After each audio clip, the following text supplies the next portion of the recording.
Good evening, everyone out there. Hexy, Wardrobe.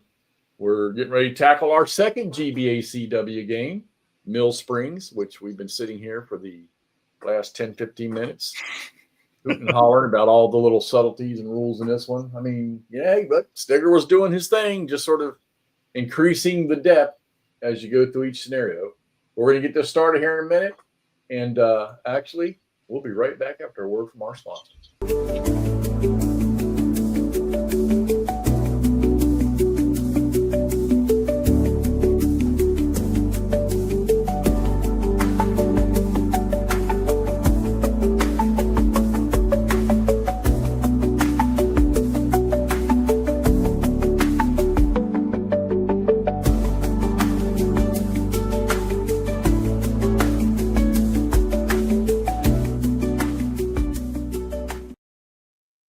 Back, and I hope all of y'all will go over there and subscribe to our sponsor that you just saw on the screen for 30 seconds. Yeah, go spend money at Countdown Clock. Yes, $1 million. If you need countdown clocks, use Countdown Clock. Oh, you got to now. Back to our game. Back to the game in progress. Okay, so I'll just let you know beforehand we were fighting, having our own civil war, West Virginia versus Missouri. About not prepping, about just fighting, gnats in our faces. Mm-hmm. He's still around here somewhere. Yeah, you'll see us both swiping away here. Oh, there you go, Nordic. You can be our sponsor for the next stream. Send us a proposal to our agent, Dave 1013. What's up, buddy? Hey, what's up, Dave? Hey, how about a little bit of a screen share there, buddy? Hey, okay there, buddy. You're so good at do you want to talk about the battle we're playing while I figure this out? Bring the map up. Oh, so they can see this stuff. All right, so you can tell it's gonna be tested tonight. We're gonna be hot. Yeah. Let's Mike Curtis. Show the host. Y'all out there. Nice. There's Todd's here screen here. But now this is not Big Bethel, which had its own little subtleties. This is the Battle of Mill Springs, January 19th, 1862, which a while back I remember I had read some stuff about this and watched a couple of documentaries, and I'd forgotten all that. Peter, how you doing? Welcome. Thanks for coming in from Australia. Cal, how you doing, buddy? All right, so let's just talk about some of the general stuff here. Okay, so first off, all the Yanks except for these skirmishers up here, which, by the way, please take note that Hexy is playing the Blue Bellies for the second game in a row. Because I played the attacker in the last game, which were the Yanks, and this time Todd's playing the attackers, which are the Johnny Rebs. So real quick, Jeff, sorry. So it's a weird map configuration. It's kind of, this is right here. You can kind of see it. I pulled up the map here. I wonder if there's I didn't figure that. Anyway, so it's a weird map. It's two maps kind of canted together here. I'll get rid of that. So, and I'm going to zoom out so you can see the whole map, kind of bigger, and then we'll zoom in here. And I'm going to turn us off. Okay. So here it is. Confeds are coming. I can always say Confeds. It's so weird. Anyway, the Rebs are coming in this way. They got to clear this out, and I don't have to go through all the fields. I don't think, right, Jeff? I just need to get me out of them. Get you off there. Rebs start getting points here. Now, Jeff can certainly go up here and get these, and he'll get points. But anyway, so I'm trying to push him out, and I'm trying to get this. Sorry, let me mark it here. I'm trying to get this here. If I get this, it's an automatic victory. If either one of us makes 2 brigades effective, is that correct? Then if Jeff causes me to do that, he wins a substantive victory. If I do it, same substantive victory. So that's kind of the basic thing. Jeff's kind of spread out all wackadoodle here. Like he's got his commanders here. He's got a guy over here. He's got a commander here. Hey, Jeff, does artillery kind of have the same there? Are they also out of command? I didn't know if artillery. So in this game here, all their artillery is assigned to brigades. So they activate that's why we have the color dot in them. It shows what brigade they're assigned to. Confederates are the same way, so they activate with the brigade when it activates. Okay. Which we'll draw a division marker to activate. Now I think yours on your chart you're going to draw efficiency markers for both your brigade commanders. Okay, that's cool. So we have And two. I think Zollicoffer, I think on the first turn he has 3. So I don't think your other brigades on the map yet, are they? No, Crittenden and Carroll don't come on until 0700. Okay. Okay, so and see, so they're okay. So everybody, I'm like I told Jeff. So this right now, I'm pretty new to ASL as well. But there for a while, when I'd sit down with ASL, I'm like, every game I was like, what do I even? So I'm still that way with GB. I'm like, have I ever played this game before? Well, of course I have. It'll come back to me, but just to remind everybody, so the white number around that 7 is the brigade. So that helps you not have to read all the little details on the counter. And then the top line is the brigade name, right, Jeff? 25th Tennessee. The regiment name. The regiment, we say, okay, the regiment name, and then the numbers along the side. You need to get into all that. But as you said, the artillery's thing. We do have rain, so that we'll deal with that when we get to it. So that's new. Rain is new. Having the artillery assigned is new. It's 7 turns, 6 a.m. to 12. So we're going to lunchtime. We're all hungry. And all my boys are in tents. They're encamped. Okay, let's pull up the Union. Oh, wait, what do you mean? Oh, is that what the little red numbers are? I don't know yet. I haven't seen that in this booklet yet. Oh, okay. So what do you mean tents? Are they was that why they're inactive here? Yeah, this is kind of like when they got caught at Shiloh, when they got caught at Chancellorsville. So they have to be alerted for me to use them. Or if you alert them by, which apparently that's not going to happen way up here. If not, I have an alert table. Okay. I don't think we mentioned. Oh, and even funnier, I got to flip all these units over to disrupted or disordered. Oh, really? Yeah. Hey, everybody. Did you mention this is the new Vassel mod? Oh, yeah. This is Ross's. Ross McCord's new Vassel mod. He just Hey, Mike. Downloadable on Vassel. Yep. So it's called By Swords and Bayonets. So go search that up. It's got, I'm not going to pull, I don't want to mess anything up, but it's got all 4. What's cool is on Mill Springs, I did not look at all of them, but I did look at all of them actually. Mill Springs, because of this weird map, you can either load it this way or portrait mode so that the northern side is up top, the north, I guess. I mean, it is the north actually. So north is up top, south is on the bottom. Okay, that's interesting. That's why I did that. Or oriented this way, which is, kind of more the way you'd look at it, probably playing. So that's kind of cool. And then I noticed he's got 2 scenarios for the Rappahannock one, which I think there's a historical and a maybe hypothetical or something. I don't know. They didn't look that close. But all 4 so far, I mean, we haven't played with it, but just only a little bit. It looks great. And so the reason we're talking about that, in case you didn't know, Stigler created probably, I've never messed with thing. Anyway, it's probably easier. He created 4 different Vassal mods for the play testers. That way you could keep it separate. It's probably easier to do. And the graphics weren't fantastic because, again, he was just play testing it. Well, Ross was able to get all the files from GMT. Thank you, GMT, to get high res. So it's all going to be sharper. And, it's just, I'm better. And I'm sure Stig is thankful for that as well, because, it just looks nice. So some of the stuff is combined, like you can see like big Bethels in here. So you just got to make sure you're looking at the right stuff. Are the terrain charts and stuff in here? I didn't look. I don't think they. I would think he wouldn't have done that.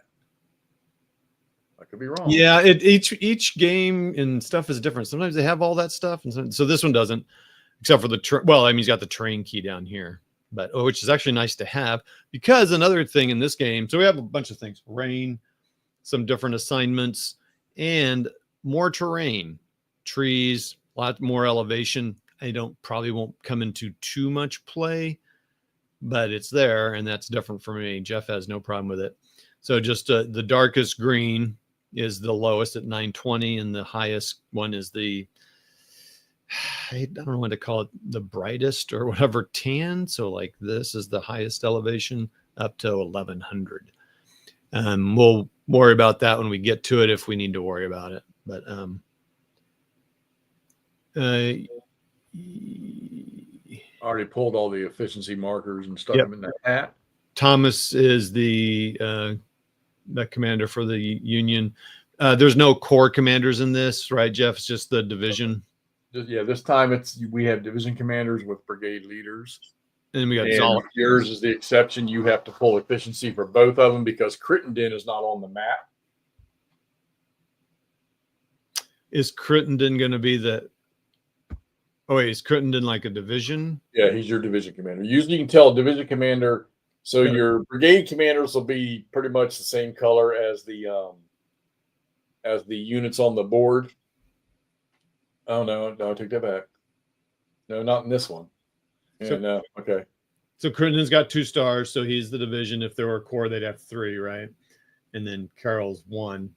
So Carol's not going to come in. We're not going to get any of his things. Yeah. So Zollicoffer is already on the map somewhere, or he's coming in on the first turn. So he's at the entry point already, I think, or he's already on the board.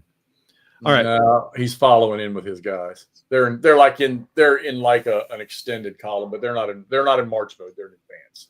Now you do have the right to use march mode in this game.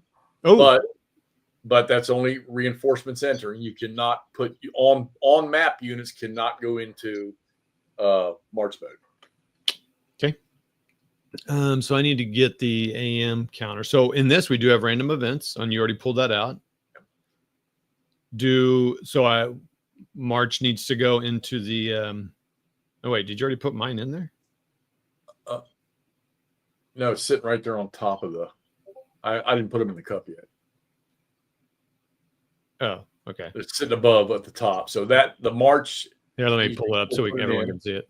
Oh yeah, here's a rule too for those of you guys that I. It's funny because I didn't, and it's got a highlighted note in the newer rules. But even if you've got a unit coming on in march mode, like say you've got you're playing Gettysburg and you've got Pender's division arriving on the map, and you know they're coming in as reinforcements in march mode. When you draw the efficiency chit for AP Hill, and then you determine, like let's say Pender had already been deployed, you would determine how many activation markers he gets. You still put the number of activation markers for that leader, even though he's in march mode, because you may decide when the march mode chit is drawn, maybe they're already on the map and they've already moved for one turn.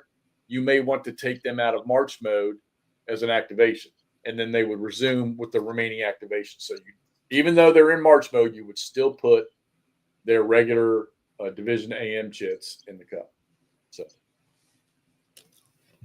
I think you guys get 3 right off the bat. I think we get 3 automatically.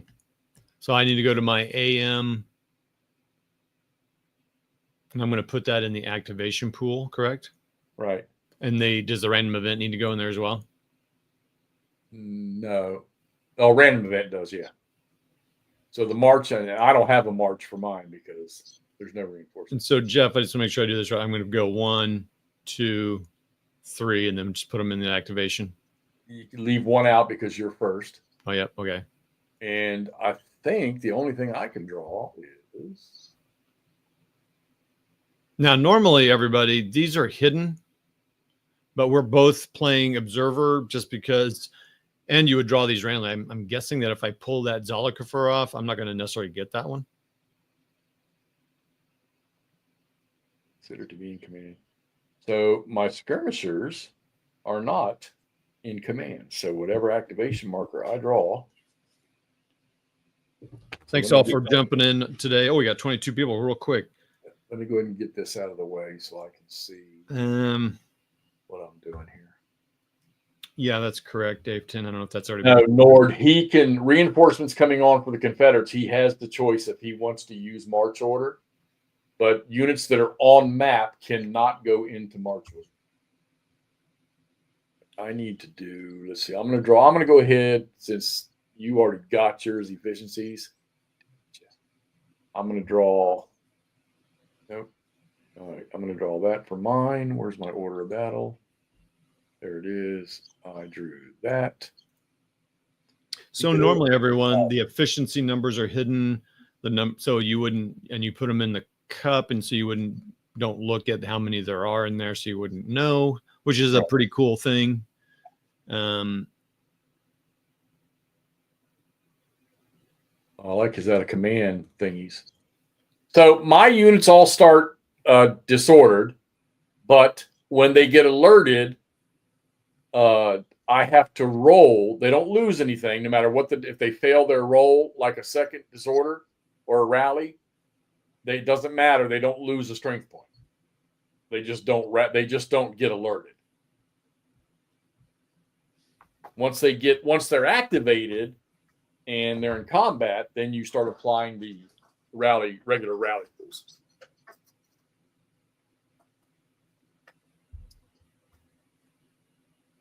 All right, so the in-play chit should be your Zollicoffer one. Yep.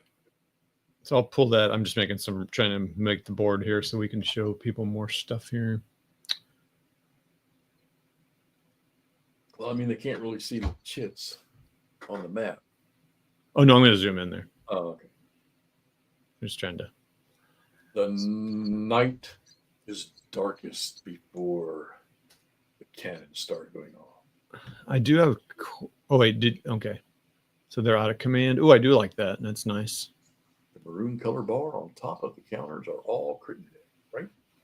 Yeah. And then they separate the individual brigades by the color around the cohesion. I have 3 brigades. The Confederates have 2. If you're out there visiting, popping in, say hello. Let us know who's out there.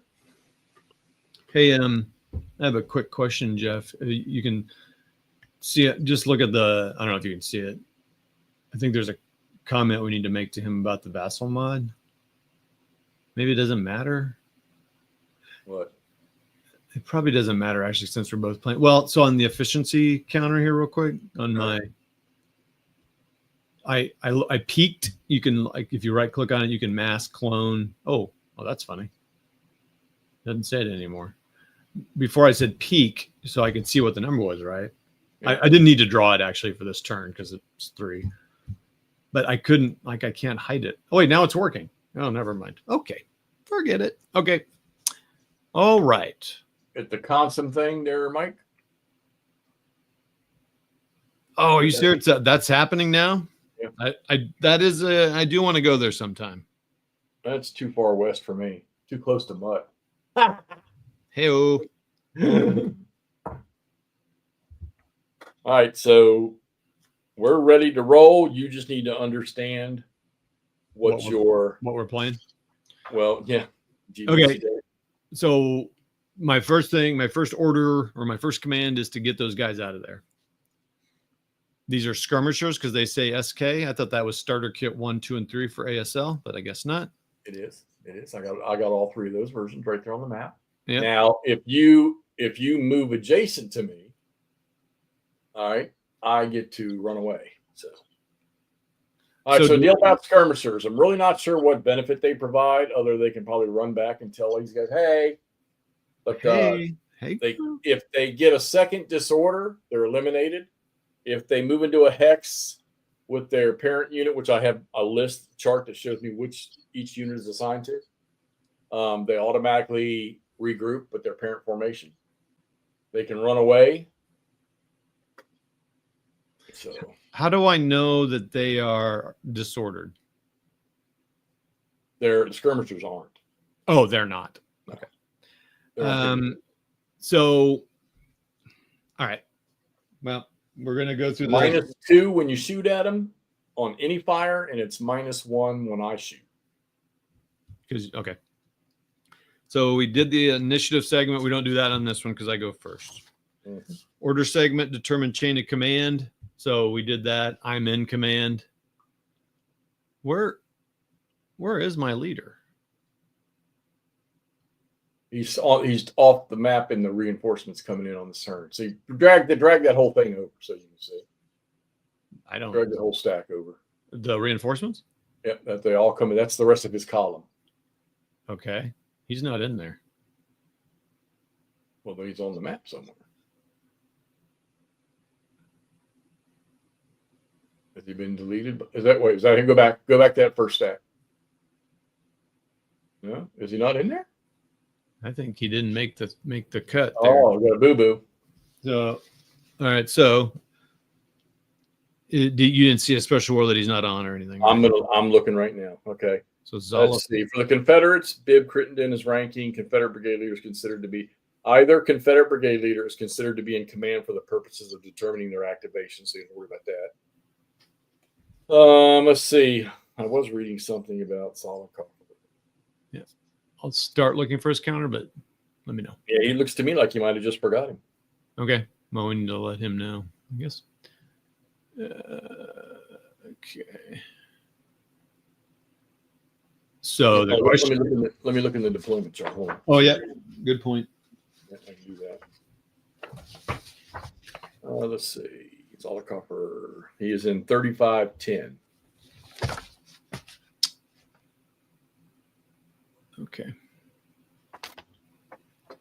And he doesn't need facing, right? Yeah. He what?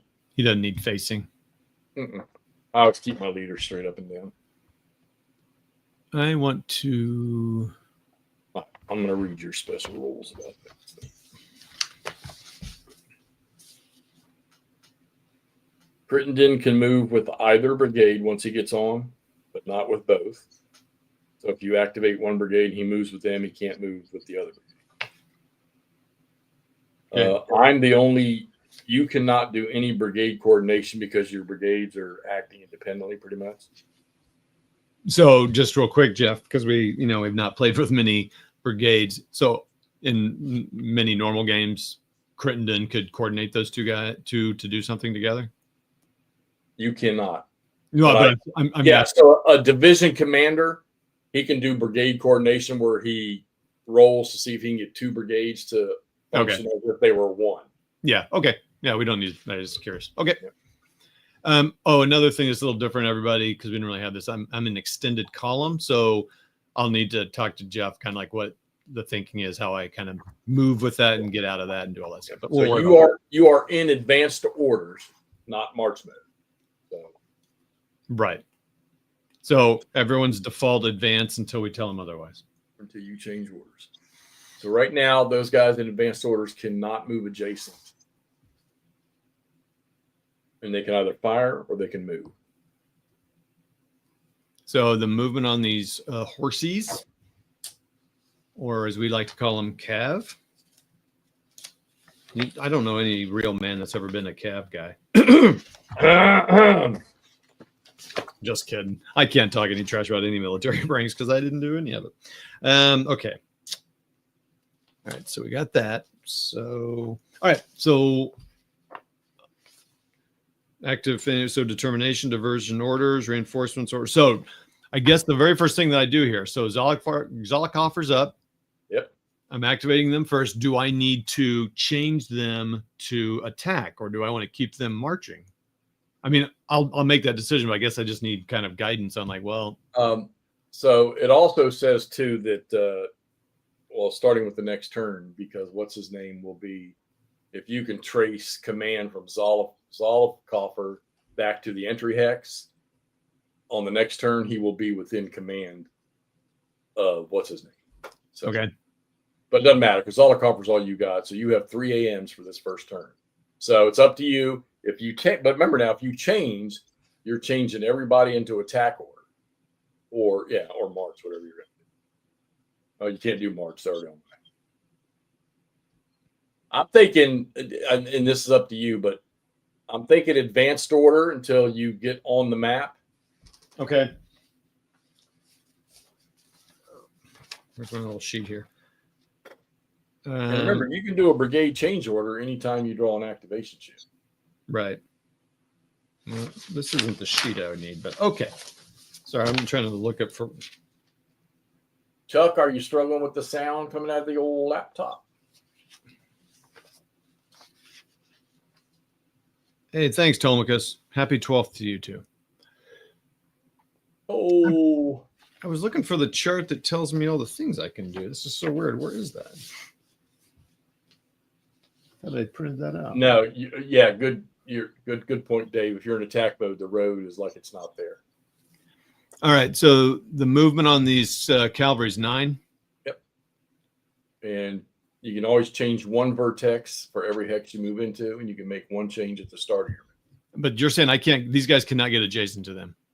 No, because you're an advancement. All right. I'm just looking at the terrain charts here, everybody. So gradual slope is 1 contour. Minor is 2 contours. So I see that there. So that's going to be for Cav is +1. So it's going to be just clears are 1. So that'd be 1, 2, 3, 4. Now these guys cannot move into these hexes at all. Why not? Or is it +1? It's cavalry's +1, artillery's +2. Oh, okay. So 1, 2, 3, 4, 5, 6, 7, 8. I do not get any and you're marked out a command when at the beginning of a turn. Oh yeah, no, at the command decision. Yeah, okay. All right, so Jeff here has, and can you move stacks or not? No, units move individually. Okay, I think I want to do this. I'm going to go 1, all right, 2, 3, all right, 4, 5.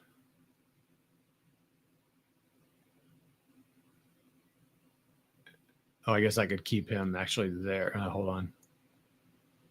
So 1, 2, 3, 4, 5, 6, 7, 8.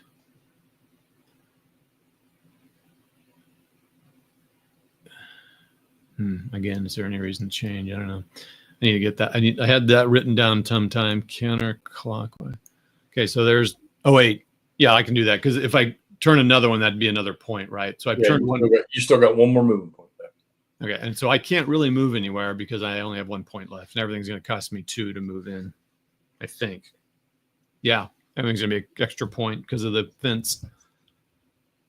Okay. All right. Let me see here. I cannot move adjacent. Okay, this is interesting. And you're on the other side of that fucking hump too. You bastard. What's that? You're on the other side of that hump. I can't even shoot at him. Oh, could you shoot at him while I moved? No, there's no only artillery can do that. Oh, okay. I thought approach fire for artillery. Okay, so 1, 2, 3, 4. So anything with fence in it's going to be. Well, I could move there anyway.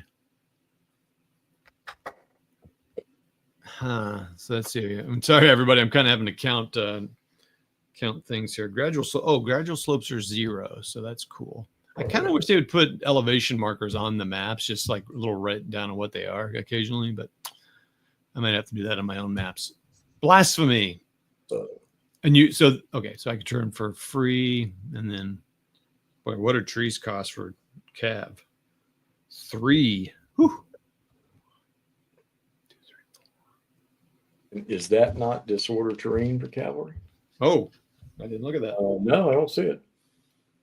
Combat effect on fire and shock, possible blocking. Would it be somewhere else, or do you think it would say it on this terrain chart? You'll have a letter on the terrain chart. Like Cliffy Creek. Like that other one. Oh, yeah, there it is. Like if Cliffy Creek is a big D. Little D, you would have to roll. Big D is an automatic. I'm a little nervous doing this. Oh, shit, rain. Vinzel, good call. Sorry about that. We forgot about rain. Oh, yeah. We are in rain, so no, I don't know if it was movement allowances for units. Yeah, they're halved. Oh boy. Okay. So you take him back. Just erase his movement trail. Good. Thanks, Vinzel. Thanks very much. Is it half rounded down? Half rounded up, I think. Ooh, that'd be great. Allowances under half rounded up. Yep. So he would be 5. So then I will 1, 2, 3, 4, 5. And he could have changed facing down. Yeah, I'll do that. There you go. Thank you, Vinzel. Appreciate it, brother. Yeah, another one of those things we got to account for, Yeah, who said that? Vinzel? Hey, Vinzel, you can leave the stream now. Thanks a lot. I mean, seriously, thanks for coming on. All right, so let's see. So he's got 5 movement. So yeah, we rolled for that, and unfortunately, we rolled for rain. So we'll discuss that when we roll for it next time. So that's 3. So that'd be 1, 2, 3. Oh gosh, man, he can't do jack. So for those of you out there, this mod, this is not Stigler's. This one's created by Ross McCord, which is what was his board game? Oh, I can't remember what his darn handle is. He joined up with us a couple weeks ago when we were playing.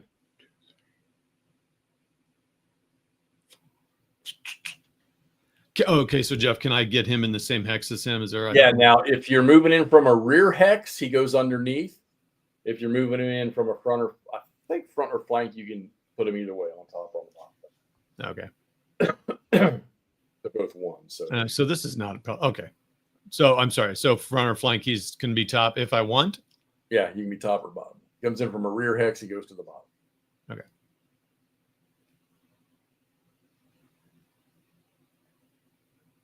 And they have to face the same direction. Is that correct? Yep. See, look at that, Jeff. I told you I'd remember.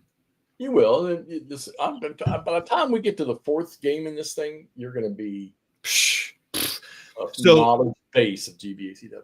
Okay, so basically, Jeff, the thing I need to do is kind of start spreading these guys out then, I guess. Yeah.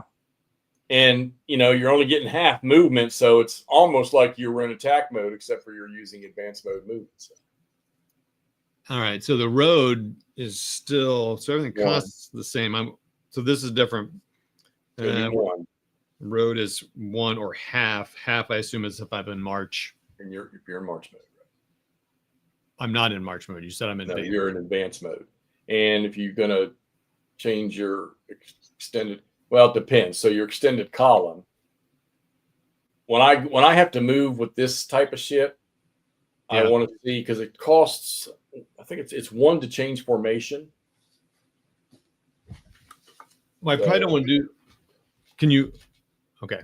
Do you only stay extended column on roads, or is that just any time?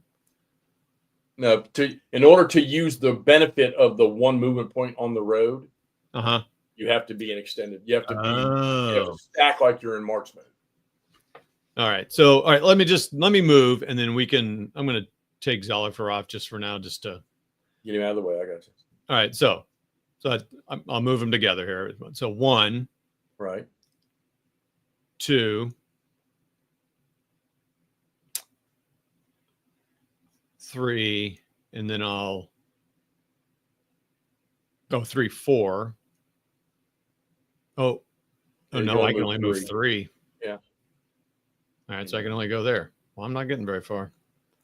All right, so but then I can turn them. Yep. And then, all right, so then this goes, boom. Oh no, okay, so you move through the woods out into the clear. Okay. So, yeah, 1, 2, 3. Okay, yeah, good call. You got it. So, and then this column just stays in that, or no? Yeah, that's kind of. I've never really appreciated the coming out of. Let me. So we'll look it up. Yeah, but I don't. Yeah, well, I think the reason I never appreciate it is I don't think they ever really explained it that way. Anybody? I mean, if you know, you go ahead and keep on moving, and then we'll adjust afterwards. Okay, so Dave 10 is saying use third point to collapse column ? Yeah, but he's going to want to go into extended line more than likely. I would think so, right? Huh? I guess. Yeah, so that guy would go 1, 2, and then so the changing of formation, he's asking that. So to change formation and to collapse is 1 movement point. So you could remove that, but you don't have enough movement points to go into extended line. I do not. No, so you would just stay, and on your next turn, you can go into extended line. Your next activation. So you would just remove the extended column marker. Okay, so delete. Yep. And you're done with him for this activation. And it would be this now. So if you move the next regiment up 3 hexes along the road.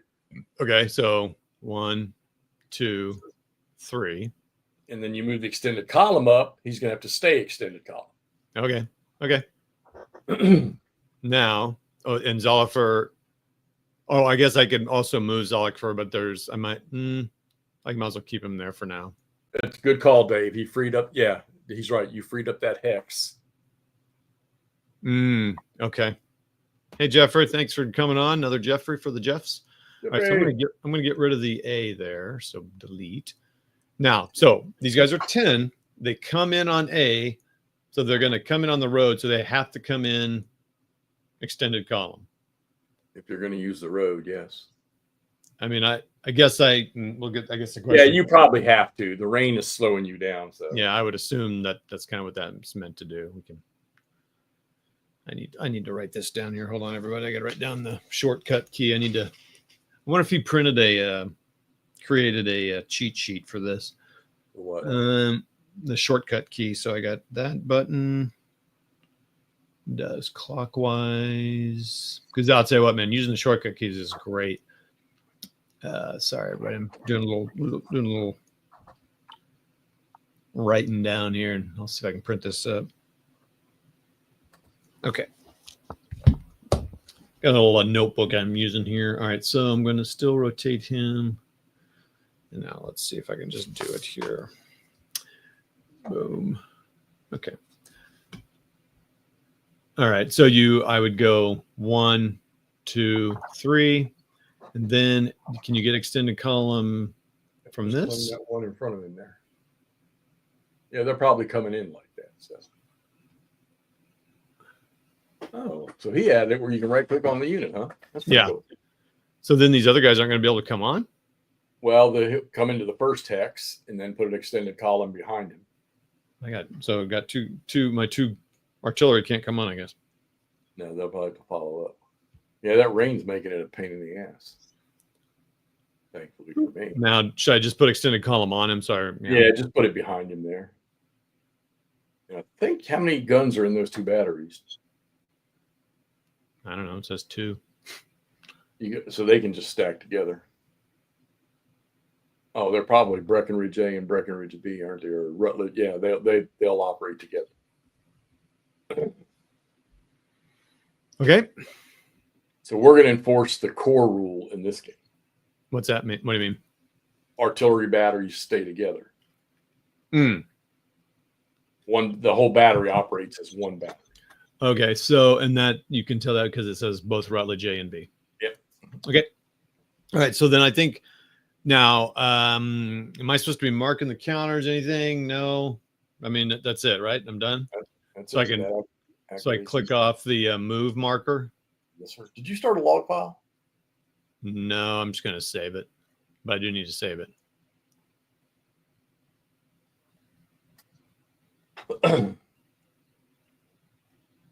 So please hold. Please hold. Let's see. Where am I keeping that?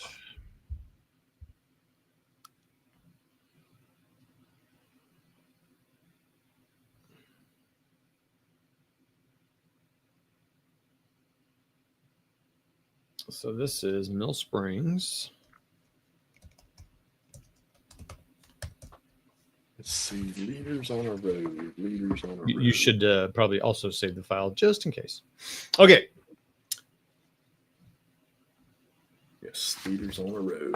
Awesome. So then I'll draw the next activation. Okay.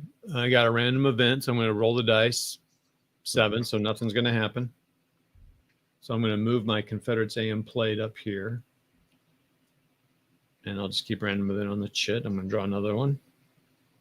Do you have any in the box? Yeah, I should have. Yeah. Okay, I see. I think I see it in there. So the next one is Zollicoffer. Right. Boop. And you do not suffer any fatigue on the first turn. Correct.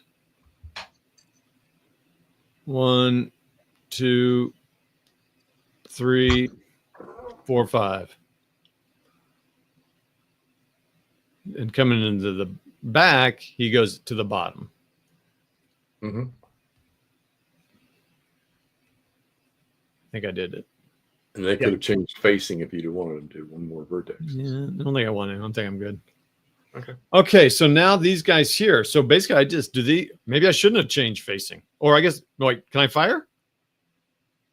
Advanced mode, you can either fire or move. Think about that one before you do it, though. Well, okay, so I'm sorry, say that again. Think about, so you get, with advanced mode, you can either fire or you can move. Okay. So if you fire with that front unit, you're going to keep everybody boxed up in those woods.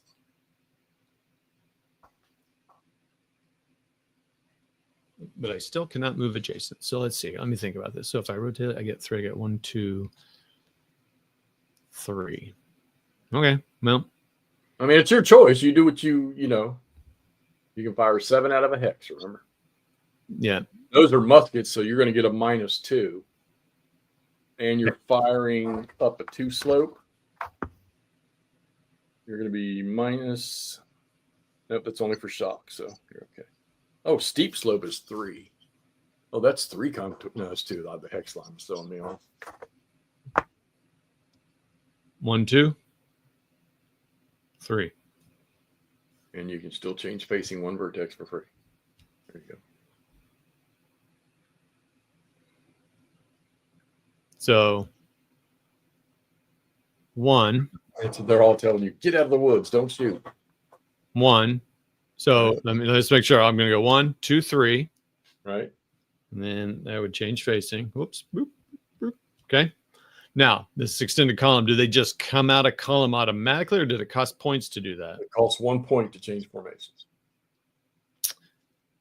Who's it costing? The extended is it, I guess that's what I'm going to. So I moved 3, so I wouldn't be able to do that. That's right. You'd still be an extended column.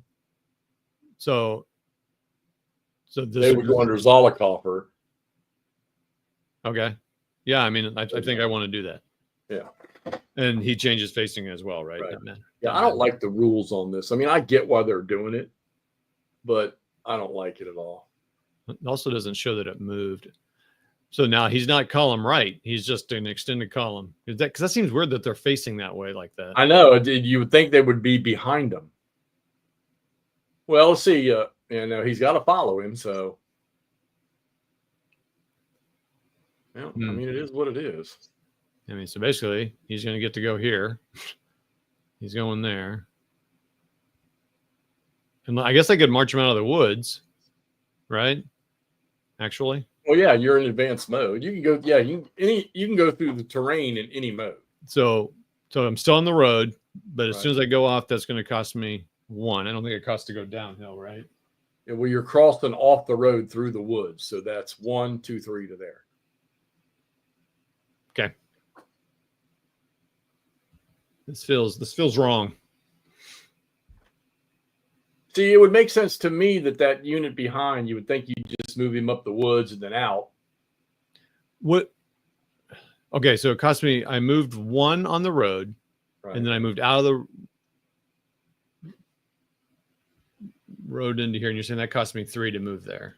Yeah, because you left the road through the woods. Oh, I see. And is that a cost of the wood movement? Is 2? It's +1. It's 2 total. Yeah. Oh, I got you. Okay. So again, that column. Boy, yeah, that is weird to me. Yeah, so I don't like that. I've never liked that. Wait, you don't like something about GBACW? See, well, and what they should, I think. Well, I'll tell you what. Here's one where line of battle has an up on this one here. You don't have to use the road column markers. You can just leave gaps. 27 people. If you're visiting, a bunch of y'all said hi. You're still out there watching. Just say hello so we know who's out there. And I want y'all to keep in mind, this is only the second time Todd has actually played this without not doing a walkthrough or whatnot. So Jeff, these guys can just both. They can stay stacked. Whoops, why is it doing that? Okay, I don't know. It's there. Okay, so everyone moved. So that's it. Boom. And activation. And I pull. See, is that right? That seems weird. Okay. So well, yeah. What was the rule? Oh, yeah. Can I go 3 in a row? I don't. Hold on. Please hold. Here we go. Thanks all for coming on here. Okay, if a player has 2 consecutive AM activations, including the first one, The next activation must be for the. Okay, so I need to put yours back in there and draw specific for me. Well, I do have a question real quick. Does a random event count as a break from that too? No. Okay. You have 2 consecutive activations. All right, so I'll let you draw then. Or do you just need to draw one of yours out? It just needs to be specific. I'm in the same hat with you, remember? Just right click on it and do draw specific. See, I don't see you in there. Oh, yeah. Did I not put? Well, here, let me get one. Maybe I didn't drag it in there. Oh, yeah, because I was thinking I was going to have to roll.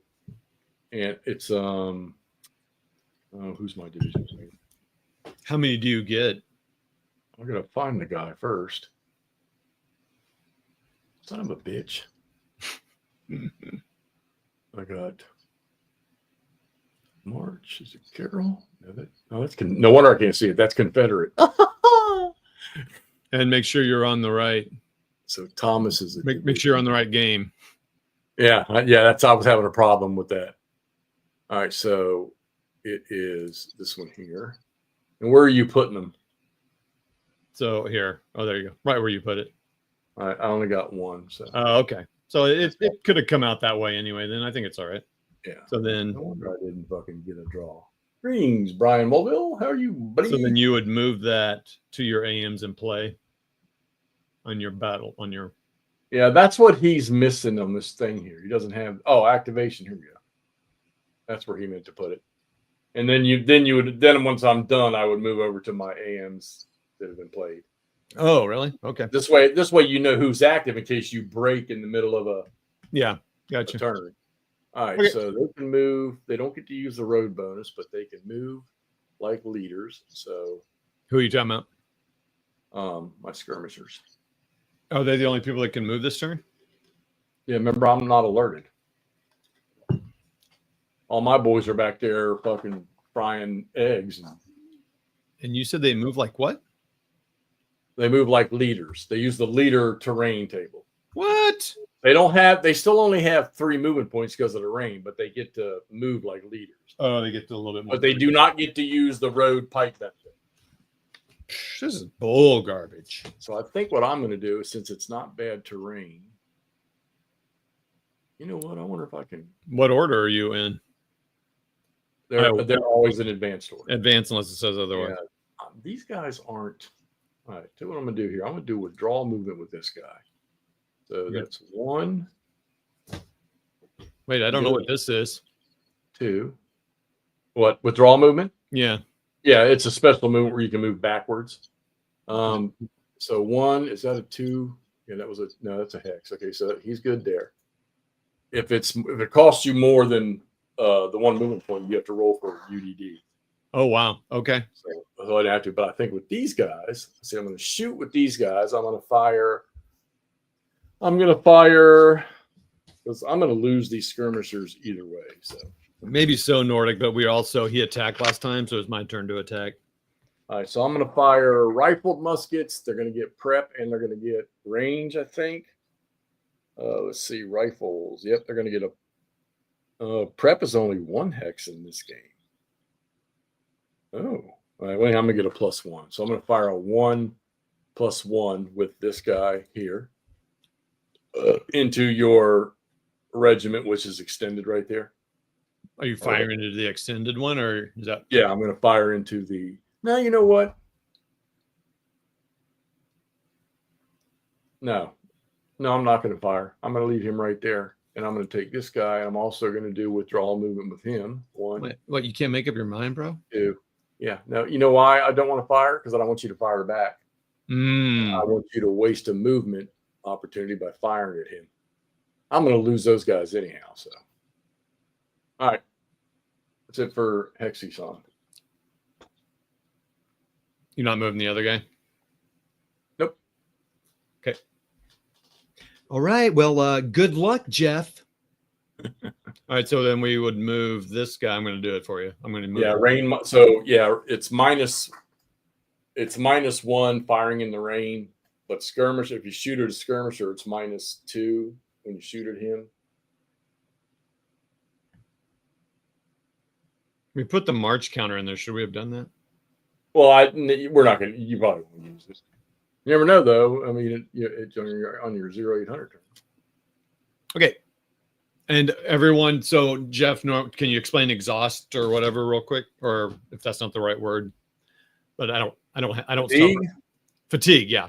So yeah, normally you don't have to worry about it. But if you, all right. So the easiest way to think of this is, I was thinking about that today. Kind of think of shock as also an activation in a way. But if you activate 2 times, you're not going to accrue any fatigue. If you activate 1 time and you shock 1 time, either defensively or offensively, you're okay.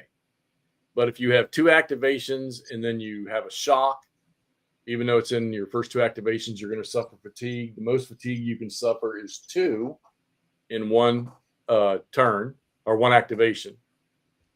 So, yeah, and fatigue starts to dwindle down on rally and stuff like that, activations and things like that. Fatigue is an optional rule, but Stigler says in these games here, he says they are not optional.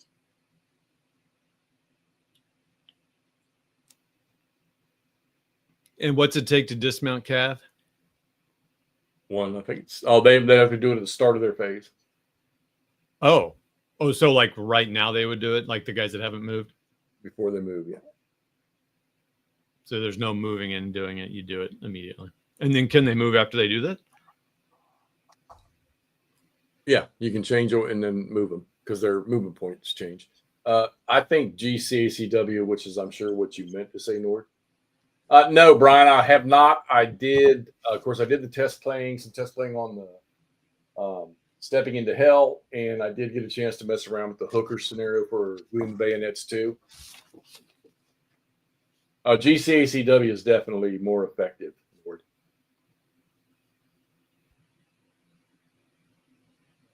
And it seems to hurt a lot more too. Wait, where did we get? Where do I get what? We said that a field boundary fence it's just +1. It's not +2. Okay. No, for cavalry it's plus. Oh yeah, +1. Sorry. Yeah, cavalry's +1. Artillery's +2. Okay. So in other words, it's 2 movement points.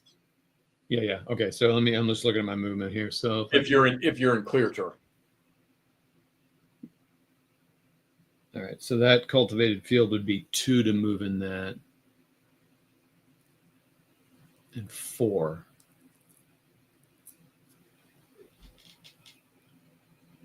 So I think I can go 1, 2.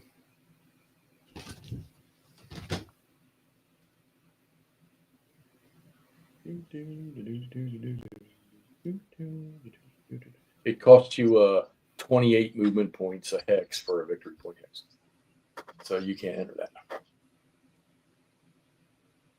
What are you doing? Why are you trying to get in there like that? What's your problem, bro? What's up, dude? I thought we were just friendly game. Okay. It is a friendly game. I wish skirmishers had all around facing. That would be cool. Had what? I wish they had all around facing. They should. Let's just make it a rule. So that I can shoot at your guys on horsies. Horsies. You shoot a horse, there's gonna be trouble.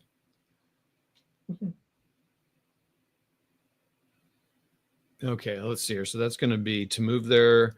That's a clear hex, but it's still going to be. Oh, so that doesn't cost the infantry anything. So that's going to be 1, 2, 3. 1, 2. You hush, Yankee boy from Pennsylvania.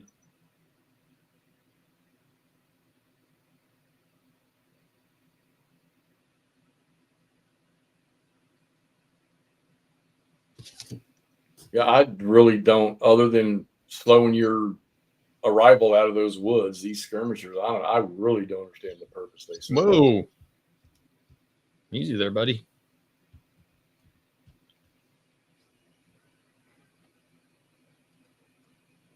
So that's going to be.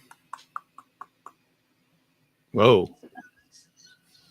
26 people. If you're popping in, say hey. All right, so I need to take. That's a good question, Brian, about that with the skirmisher rules.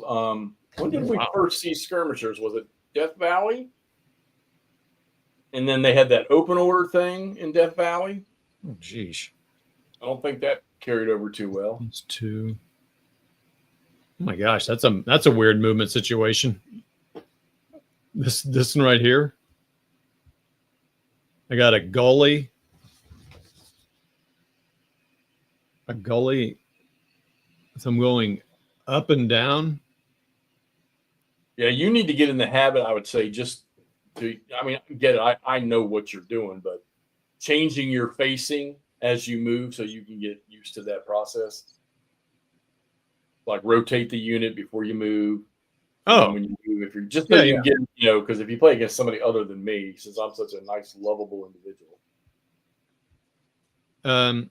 All right. So what's it going to take for me to get out of that extended column? Just it's a point. So it's a point to get out of it. And I probably want to do that, right? I mean, okay. So 1. So I'm deleting it. So 1.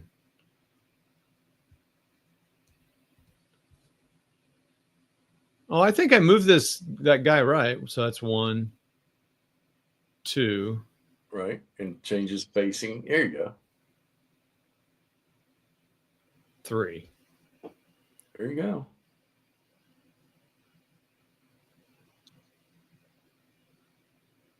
So oops, on Facebook. I mean, Jeff, if I didn't let me think about this. So it'd be 1, 2. Uh-oh. Yep. So Greg Lawbach has started work on the new red badge of courage. All right. I'm going to I'll ask you about that in just a second. I'm curious. But before I do that, I'm going to go free 1. I'm going to keep extended column. Okay. 2, 3. And then rotate. So this guy will end up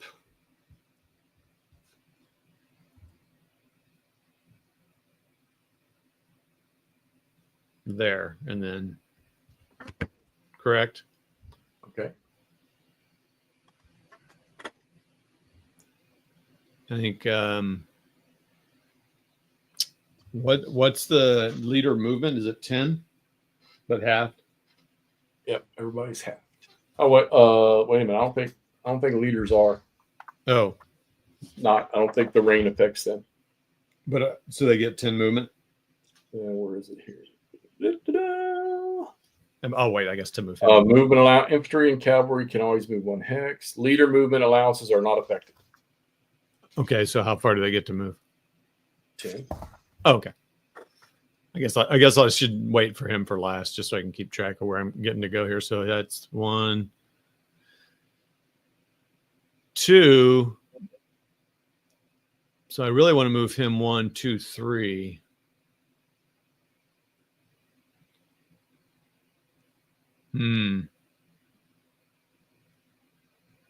Gosh, man, it's a friggin' column here. I think I'm going to move. I mean, if you move that extended column up 1, 2, and burn the third one to take him out. Oh, okay, that's interesting. So I'm going to go 1, 2, 3. Oh, okay. Yeah, I see. Yeah, 1, 2, and then boom, he's out. Yeah. And then it makes sense to me. 1, 2, and then out. Okay. Can't see why you couldn't.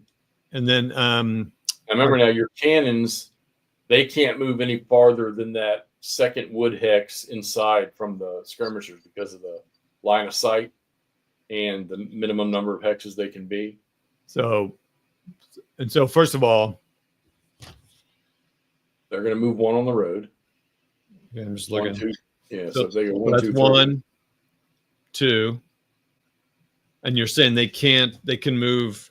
They can move 1 more because the woods blocks the line of sight in skirmishers. Yeah, and so if they moved to here, they'd be like, oh, there's people there, and they can't. They can't do that. Because of the line of sight. Right. Now, I guess this is a first line of sight question here because we really didn't mess with that because it was. Why are those cannons? Why won't they center off in that hex? I think there's something in there. Let me look here real quick. I think that A is throwing it off. Oh yeah, get that A out of there. Put that back over there where it belongs. There you go. Okay. There you go. That's So fixed it. let's look at line of sight real quick here because we do have a lot of elevation going on here. Right. But I guess in this case it's not. So it's so there. I mean, it looks like we're Yeah, going. so up. I'm 2 elevations up. I can see into that first woods hex. You're 3 elevations up, aren't you? So 1, you're there, and then you got this little dib here, and then that, and then that. Yeah, well, it's all gradual slope though. Right. Okay. No, because I was hoping like, well, maybe I'm far enough out that you can't see me there. Okay, but you can. So, all right. So then I probably didn't need to move that guy out of there, but oh well. Okay. And so now I'm done moving, and that's it. All right. So that was a nice turn to be able to do all that stuff. And then that, and you said we're not using March. So did we just finish our first turn? Wait, I'm going to give you the chance to. You don't want to leave Zollicopper sitting where you. Oh yeah.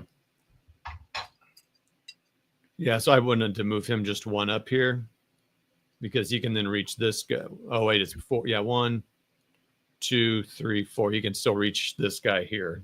Mm-hmm. Because that's 4 movement points. Yeah. 4. It's 4 leader movement points, right? Yep.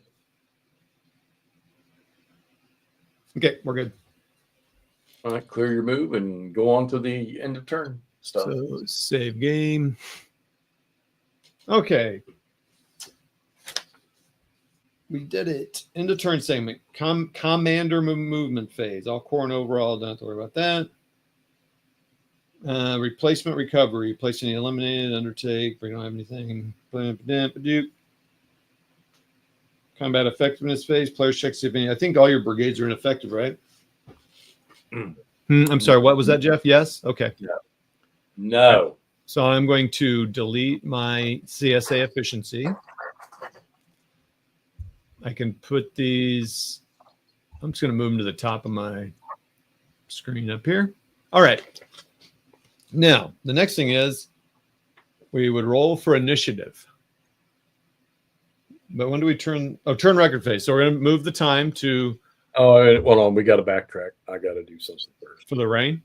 Oh, no, what? No, I got to do. I missed it. Hold on. 1 moment, please. Please hold. Sorry, I keep saying that, everybody. Oh, I guess I can. Camped units are scheduled to activate and break camp upon their brigades. Okay, so let me do. I need to attempt to. Yeah. So what are you trying to do?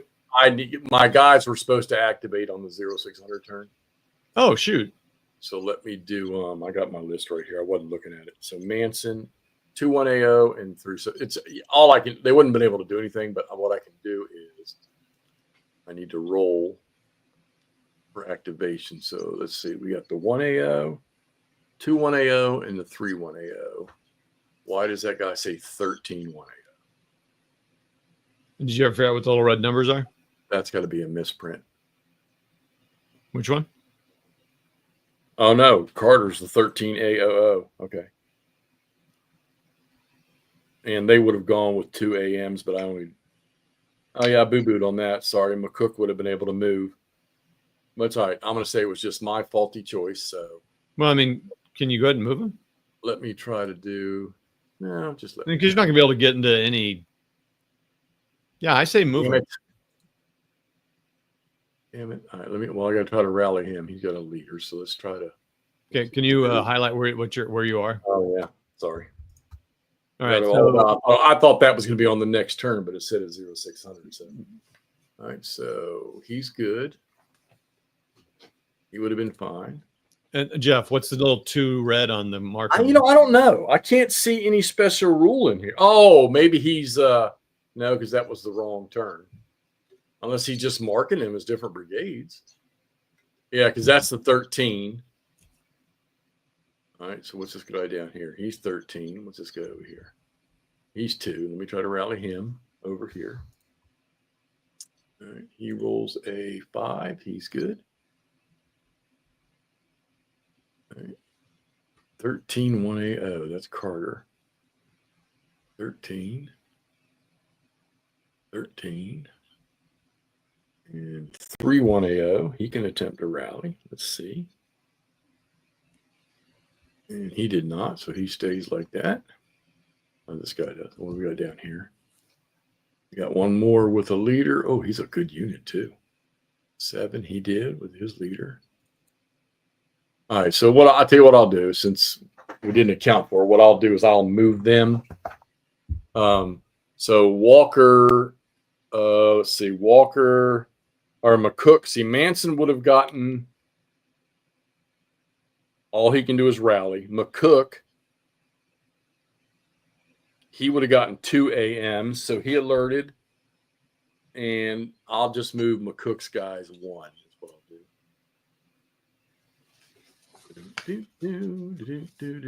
So 1, 2, 3. Where's those markers? You got one. Oh, they can. I forgot you click on the units. That's right. Oh, okay, Jeff. Manson 21AOO is 10th Indiana is -2 SPs due to skirmisher detachment. Yeah. Do they not have a marked? That's why that little. Oh, that's what. Okay, now we know what those are for. Where'd you see that at? Though? So that's in the setup. Does he have it in like the notes thing here? I don't know. It's in the setup, so I assume that's what he is. So he just put a. I'm just gonna do. I'll do it on my counter. I think if you. I got to move Thomas too. Yeah, do that, and then I want to try something. Tell me when you're done. This guy, he can't do anything yet. I think I only have 2 green regiments. I don't have what I have on the map. See, there's a river down here somewhere that's flooded. It's probably part of that creek that's creeping up there. And the reinforcements can't get here. So what I have on the map is what I have. Yeah. Okay, we need to move our commanders. Yours isn't on the map yet, so I'm going to move mine. 1, 2. Oh, that's a division commander. Yeah. So he just moved normally, right? Yeah, I'm going to move him with. No, Thomas can't do anything till 0800. Okay. Okay. Right, that's all. That's all I would have done. Okay, so I'm going to zoom into one of your units real quick. Oh, all right, sure, we'll go there. So the activation roll is +1 or -1, Vin? I think it's because nobody wants to.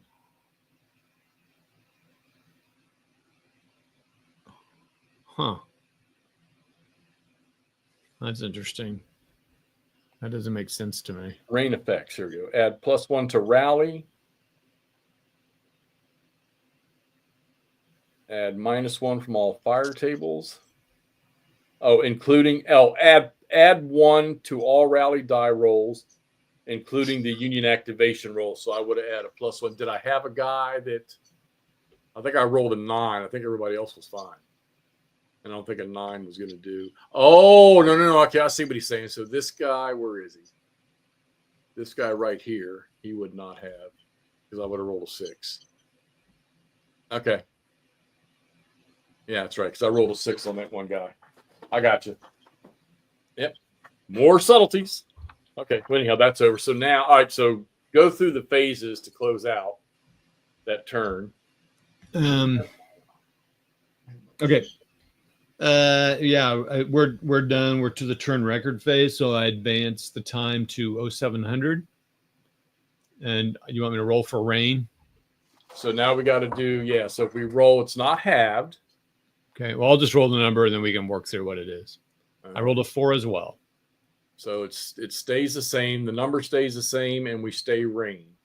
So rain number is 4 again? Yeah. So we move the rain. I say clone the rain marker. So we there's something to do with that, right? With victory conditions, yeah. Right. Who's it hurting or helping? It hurts you. So with 2 rain turns, there's a victory point thing. Oh, you get more points if it rains? It's 1. Oh wow. Yeah, but you only got to have 3 or 4. So I would think I would, just because I'm trying to attack, but that's interesting. Okay. All right. All right. So then that's all we do to close it out. Advance the turn marker 1 space. The turn track. Begin the new turn. Okay, I have a question for you. All right. What's Red Badge of Courage? What's it about? Why do we care? Oh, first and second bull run. Oh, that's cool. Yeah. I wonder if every All game will come with a copy of the book. Copy of what book? Red Badge of Courage? Yeah. No. Just watch one of the 2 movies that was made. Forget it. And somebody's making a new one right now too, Oh, really? because they keep begging for money. I will tell you, I finished Killer Angels, which was made into the movie Gettysburg, which we watched together. Yeah. I really like the book. All right, initiative segment. Jeff doesn't Roll 1 dice to determine who gets the initiative. Psh. Would you roll 2? 7? I win. Chain of command. I will start marking out all the out of command. Well, my guys that are in camp, it don't matter. I'll let you go. You go first, so we can watch you do it, and then I'll go. Yeah, my skirmishers are all still out of command. Let's see. Guys that are disordered aren't going to matter. He's okay. His leader's with him. Where are you? But he is going to be out of command of Thomas. Where are you? Right there. That leader's out of command. And this leader here is 1, 2, 3, 4. He's fine. Does that mean 1, 2, 3, 4? He's still disrupted. I'll put the out of command on him if he comes back in. He's out of command. 1, 2. What's he? 5? 1. Darn it. 5. 1, 2, 3, 4, 5. It's a leader, so he's fine. He's fine. He's fine. He's fine. I got boys out of command too. All right. So who else I got? I got one more somewhere. See, he's 1, 2, 3, 4. He's good. 1, 2, 3, 4, 5. He's out of command. Okay. How come your Artie's not out of command? Because they never are. No, because the leader's sitting right here, and he's got a 5 thing on him. So he goes 1, 2, 3, 4. All right. Okay. Okay, got it. Now my turn. I guess I should turn that banner off. So all the guys in the back here are in command, but my cav is not in command. Correct? Your cav is out of command. What's the impact of that again? They'll get 1 less activation. That's right. I wonder if there's a way to mark that. Okay, so we've done that, and mine doesn't matter at this point because he's off board, right? Oh, I wonder if he put the skipped activation markers in here. Well, this will be interesting. I'm really curious about the. He did put them in here. Okay. Whoops. What'd you do? I'm just dropping them on the top of the map.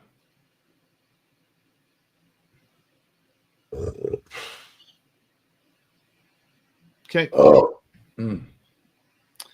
Okay. So that's order segment, activation, efficiency, determination phase. Now we do it like normal. So I'll pull mine out. Did you put them all back in the hat? I just deleted them because I didn't see a way to put them in that. I guess I just drag it over there. You just drag them back into the hat. So you deleted them. There was a certain number. It's probably okay. I mean, it's. No, dude, I drugged a certain number and now we got to put them all back in. Oh. Damn it. You let me control the administrative stuff. Yes, sir. Oh, I told you everybody would get all feisty. What do we got in there? Let's see. Hold on. Mother of pearl.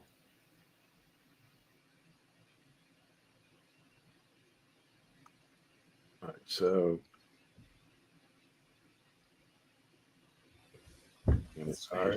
Sorry, Jeff.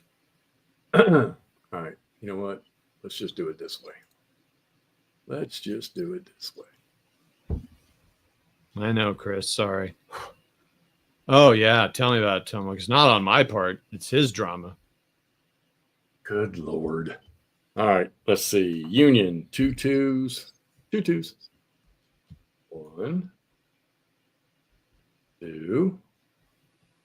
Oh, I 2 get. 3s. Yeah. You just drop them back in the hat. Yeah, it'd be nice if you could just right click and drop in hat. I think. Well, some games that I played, they have that place back in hat. All right, so that's not okay. All right, that takes care of the Yankee boys. Confederates have 1 2. And they have 3 3s. 1, 2, 3, and you get 1 4. All right. Now, did you put the march and the random event back in the activation hat? Yes. Yeah, you did. Okay. All right. Go ahead and Pull my efficiency. oh, chitty chit chit. Does your other brigade come on this turn? Mm-hmm. All right, so you're gonna need one for them too. Okay. You put an extra one or just no? Okay, so here's the deal. That's mine, right? Just leave it to the side of the hat. Put it over in the efficiency box. There you go. Draw another one till you get yours. Are they normally mixed up like that? Like if Yeah, you they do it. It's random. So I'm going to take the one you drew, and I'm going to put, oh, I forgot to put this one. Damn it. I guess Right. okay. I'm going to take the one you drew, and I'm going to put it over here on mine. If we were playing in person, Jeff, would all of our efficiencies be mixed up? No, they wouldn't. Okay. I just wonder if you should have. Oh, I bet there are 2 different hats if we weren't both observers. Oh, yeah, good point. Yeah. Yeah, I think that's what's going on. All right, so you got yours, and I got mine. All right, I got mine. And let's see, Manson is out of command. He's still alerted, so gonna get. Now you're gonna do your AMs. You won, so you're going first. All right. That's gonna be the first activation right there. All right, what's his name is in command. Thomas doesn't have any pluses, so. Who was the first DVA? Did I draw the wrong one?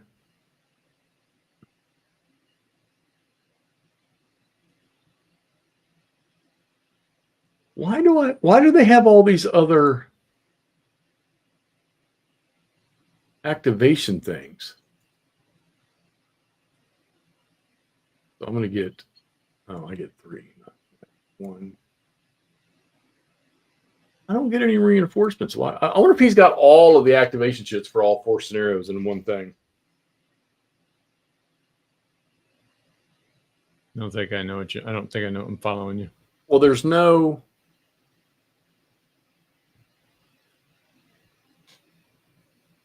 Yeah, so if you look under the Union AMs on the activation markers. Union AMs, okay. He's got 1 DVA, 1 6 coastal DNC AM. Uh-huh. I don't know what any of that shit is. Oh. But I don't get any reinforcements. I don't know. That's weird. All right. Why? Oh. Amen, Nordic. Amen. Did you clear off all the AMs? Yeah. Okay. Okay, we're going to no more putting AMs on the charts. We're going to put them right up on this thing here. We'll put them right on the map where we can see them side by side. That way we can just move them over when we're done. Oh, just up on the. Yeah, we'll just drag them over to the map. Put them on the map. On the photo. We can put them on the picture. Well, not photo, but I'm just going to put it right here. There we go. There we go. I'm the first one to activate, so okay. Make it easy. All right, so they're alerted, but I still got to rally them. So let's do it. Still raining. All right, so I'm going to get a +1 on my die roll. And what are you doing here? I'm going to try to activate all my units that aren't. I got 2 right there that are 6s. Right, 5, 6. He's good. The second one in there, they're both good. But, all right. I don't think I understand. No, this is 0700 turn, right? You moved the time thing over. I did. 07. I didn't move mine over. Uh-huh. Okay, so he's good. Go with this guy way up yonder, right here. And what are you rolling for? They still have to be flipped over. All right, he rolls a 4 because rally. Yeah, because they're disordered coming out of their alert status. All right, this guy here, he is, and he's out of command, so it doesn't matter. I still got to roll. Nope, he didn't. All right, this guy down here, he made it. That's good. That's good. All right. Oh, you know what? I should have moved. Let me move this unit first. So we're going to go 1, 2, 3. I don't need the extended marker because he's in clear terrain. Oh, I see one thing I don't like that he's done. He put the out of command over top of the color bar. Not on mine. On my leaders. Oh yeah. Okay. Well, that's a note to say to him. Yeah. All right, let's see. Who else did I have? I need to move the guys that were. All right, let me do the yellow guys first. So the guy down there, 4, he's good. All right. I don't have any more yellows. Let me move these. So he's good. All right, he just came out. He was out. He's moved. I have one more yellow somewhere. Maybe not. You mean tell me I've only got 2 regiments in the yellow? Wow. Another nice thing. Another nice thing would be if you right-click a leader, you could see all their subordinates, like in GTS. Is it a button you click on? No, I think that would be great. Like you could right-click on Manson and say, "Oh, you're saying you wish they." I wish that were the case because that would be awesome. Because like especially now you're all spread out, but I would think in a huge game where it's all mixed and matched, I'd be like, sure, be nice to know. All right, let's get rid of that. Now let's do the brown guys that were active. I got to roll for. Let's see. Do I have any? I just rolled for that artillery. Rolled for that artillery. Rolled for that artillery. You roll for the G5 down here. I think there was a special rule that you fatigue every time you do anything. Well, I'm tired. Does that count? I think so. He did it. +1 is a 5. All right, that's all the brown dudes. This guy here, I think, was already, no, got to roll for him. He's got a leader. Nope, he did not do it. All right, that's it. Brown can't move, so let's do the green guy. This guy was already activated last time, so 1, 2, 3. I don't need that. I don't know why I put that in there. He's okay, all right, so roll for this guy. 4 + 1 is 5. He's good. Okay. And Thomas can't do nothing until the 0800 turn. All right, Jeff, remind me what out of command units cannot or can do what? 1 less activation. Oh, that's right. Gosh, man, so sorry. 1 less activation. Yeah. So and what about the leader Manson? What's his? He's 1 less activation. So I know he's already done 1. There's one good thing about this is that you don't have some mass amount of units on the map. That it's not hard to remember. All right, now what am I going to do here? You're going to kill these guys. I really should do something with them. Your skirmishers. Yeah, but they're not allowed. Skirmishers are not allowed to go into zones of control. So, all right.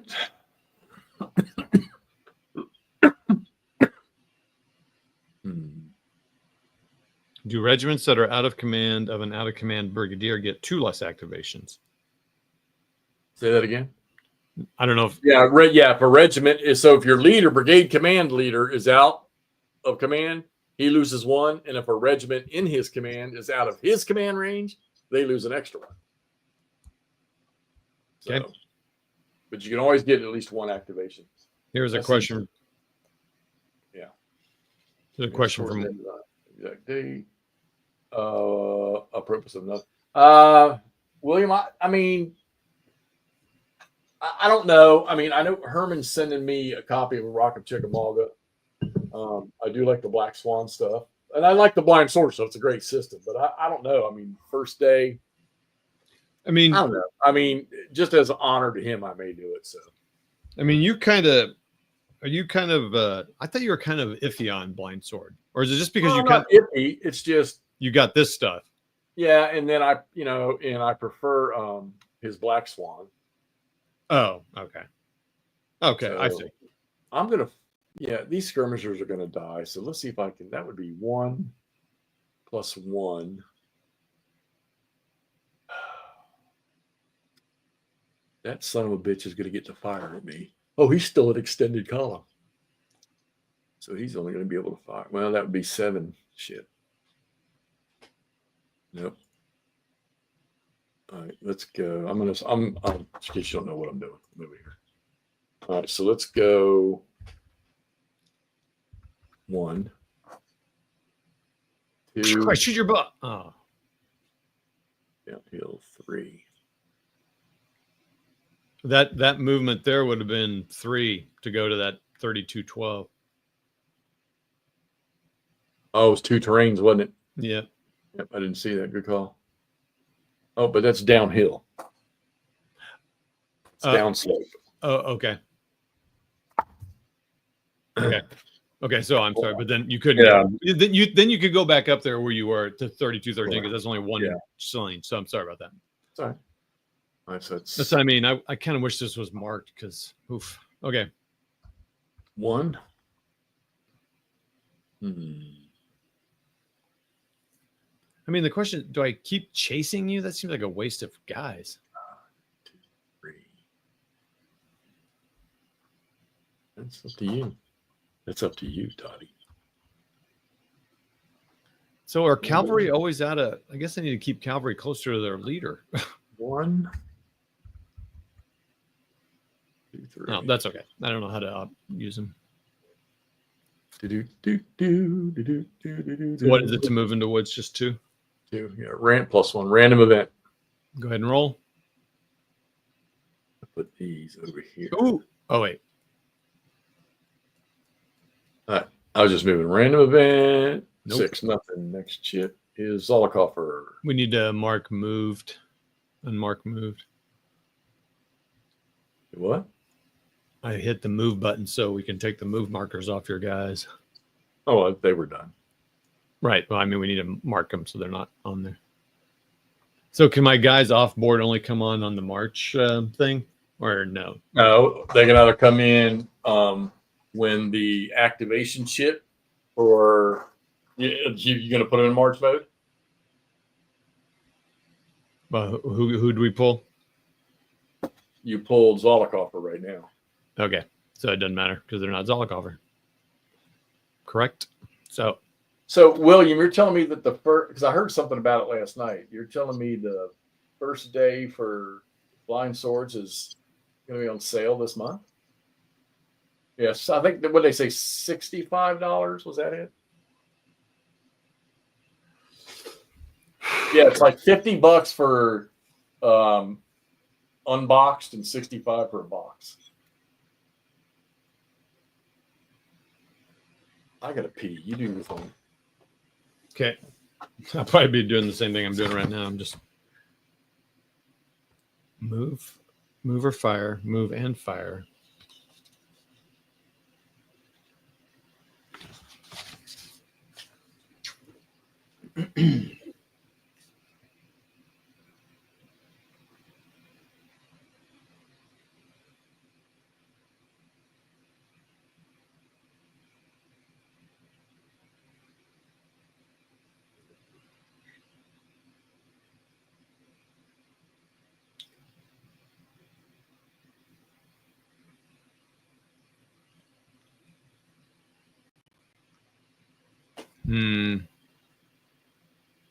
So I could go 1, 2, 3. Okay, sorry, but I got to kind of remind myself what all the things I can do after. See, I had to print it off a sheet that what you can do with each order, and I cannot find that. So I'm gonna have to reprint that page out because I don't know what I did with it. So basically, what I'm saying is, like, what do you get to do under attack or under advance? So I need to look that up, everybody. So the orders 8.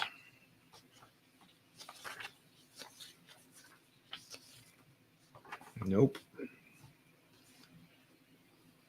The orders. Okay, order comparison. March is half. March half. Advance is 1. Attack is not. Oh. Move adjacent to any unit. Yes. Activation normal. Oh man.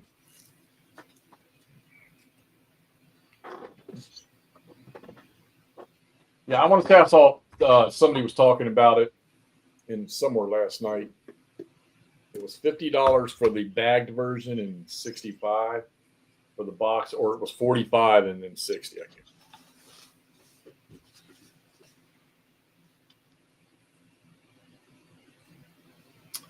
So this cav that's way out of command, they can 1 less activation. Mm-hmm. And if they skip it, I would move one of these skipped over there so I'd know. Oh, wait a minute. So can Zollicoffer 1, 2, 3, 4? What's his command range? 4. All right, so he cannot reach what's his name, so he loses 1 activation. Who? Zollicoffer. Why? Because the division commander is not on the map. Oh, I thought it said it didn't. Or is that just the first turn? If he just first turn, if he can trace the chain of command to that hex right there, then he's considered to be. So I should have left him on the road then. Man, move him. Well, I mean, yeah, I move it. Go ahead. I'll give you the benefit of the doubt. If you want to move him down. Well, wait, hold on. Him. Let me do a little looking here. 1, 2, 3. He can reach it. No, he can't. 1. Right. Oh, 1. Okay. 2. Yeah, but he wouldn't have been able to do it at the start of the turn because remember my skirmisher was sitting in the Confederate hospital. Oh, okay. So what's that mean? If he'd have been sitting there where you had him, he'd have been able to do it. 1, 2, 3, 4. Nah, that's why you had me move him. But then 1, 2, 3. Then your infantry unit, though, way up there would have been out of command. It seems like it's worse for the leader to be out of command. So now these calves only get 1 order. Right.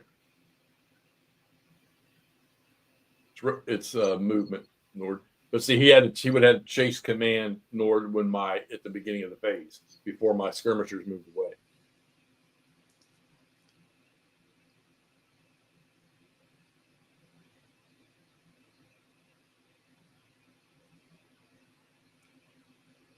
So whatever's all the coffers got for activations. Yep, 3. He loses 1. And then your cavalry loses 2, but you can always do 1 activation. All right, well, let me move this cab guy first.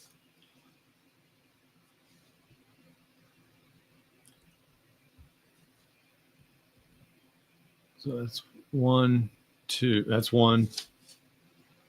Yeah, remember you turn all the way around, it only costs 1. 2. Oh, wait, what? You can do a 180 about face, it only costs 1. Oh, okay. I don't know if I need to do that. Let me. Oh, okay. Well, that's interesting. So that would have been 1, 2, 2. All right, am I going to be able to move in there? So I got 3.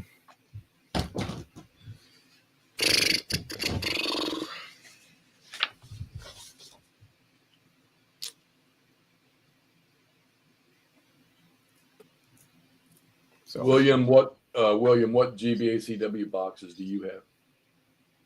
Come on, there's 27 of you all out there watching this. Say hello. Let us know who's out there. Let us know who's watching us make a mess out of this.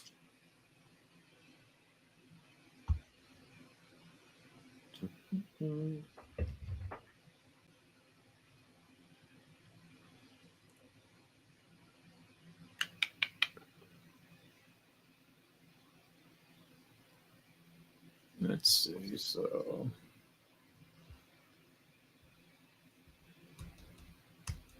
one total. Total. I'm going to bet you're sitting there painting something. Ray, I know you're watching. How about you, Ray? What boxes do you have for GBACW? I don't know if that does. It only shows the hosts on my end. What's that? The people button. The people icon and get the people. What's that mean? On the StreamYard. We did. We did, Vincel. It's kept going. I rolled a 4, and it was a 4. Unfortunately. Because it hurts me and helps him with points. Into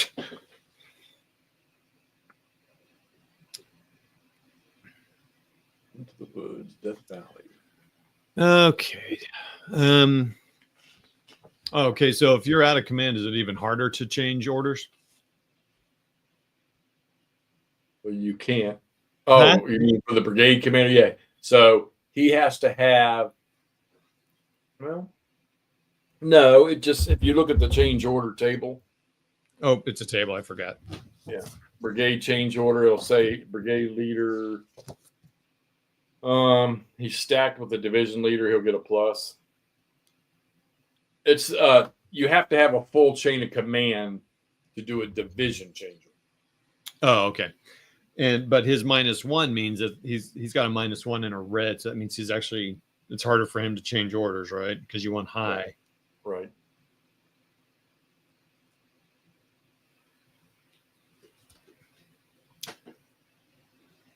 So I run a risk of having to stand here. So I think what I will do.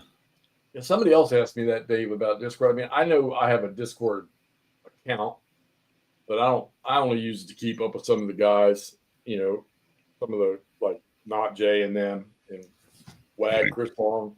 But I don't use it for anything else. Probably should. Okay. So I got to kind of look at movement here. So it doesn't cost to move through units. Oh, no, it does. You can disrupt them and stuff.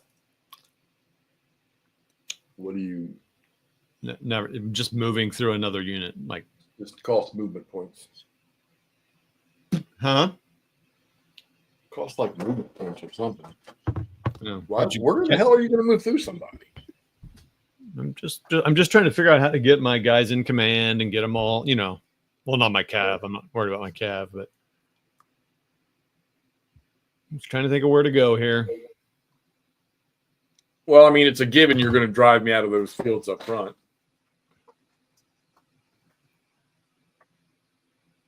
I can't get adjacent to you, and I'm not going to risk not being able to do something.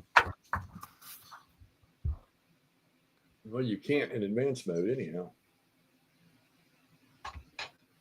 Does the gradient changes impact the road as well? Nope. It does not. Death Valley, Into the Woods, Swords and Bayonets. And once I get this figured out, I have Gringo and all this. Yeah, I have Gringo. I tried to play it. Didn't like it. I know it's the same system, but I just didn't like it. How about Three Dog? You got Three Dog on pre-order? Stepping into Hell on pre-order?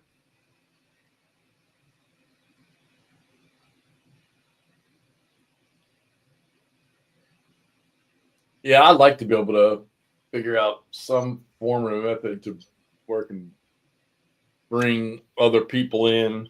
I guess Discord would be a good one. Discord and Vassel. And maybe, you know, if I could help some people out with the game. Hell, I'd like to say I've learned so much just freaking starting to play this with Todd and helping him. I would have picked up some rules that some I've just completely missed, some I've forgotten.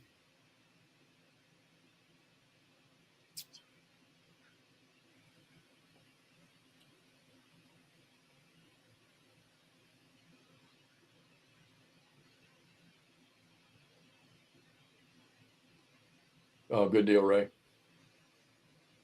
How about you, William? Do you have Three Dog and Stepping into Hell on pre-order? I'm backing up one. I know you're not supposed to.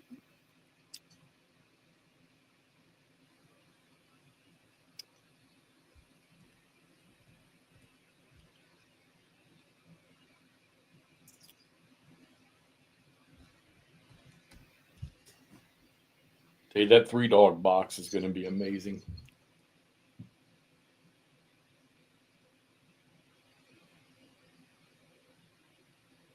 And I tell you, y'all don't wait till y'all have not seen. I mean, I shot some video on Stepping into Hell about a year and a half ago. That game is completely awesome, and what a fog of war nightmare! What a chaos nightmare!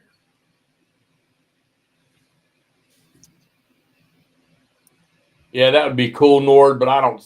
You know, I bet if it drops, if we get lucky and it drops, I'll bet it won't be until freaking December. Diddy. Yep, you and me both, buddy. Ordered 2 of them. I ordered Stepping into Hell, but a test playing, so I'm assuming I would get a free one.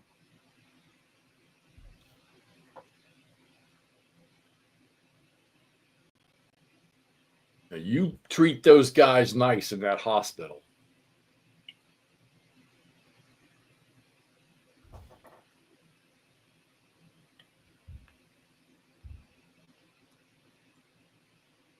Now I'm going to venture to say that your artillery can come forward that one more hex now because they're still out of the line of sight. And yeah, man, I got to tell you, I know line of sight for you is like no brainer, but I'm like, holy crap, dude! I'm trying to figure out. Yeah, well, I think where line of sight got tough was in freaking Into the Woods. But I mean, if you're playing this game here and you're struggling with it, then just stop all the shenanigans of what all the details of the rules say, and just apply what you would normally use for line of sight in a game. In most games. Yeah, I'm just trying to figure out what's up and down because in this game, I think it does it properly in that it generally gets lighter as you get higher, which is the way it should be. Most games go darker when you get higher. Yeah, Greg Laubach, Ray, has already got. Matter of fact, I think, from what I understand, Glima, because I played the hooker attack scenario. I played that a couple times. I think because he's already working on Red Badge of Courage, that Gleam Bayonets 2 is probably either wrapped up or close to wrapped up. So I wouldn't doubt if we'd see that thing pop before too long as a pre-order.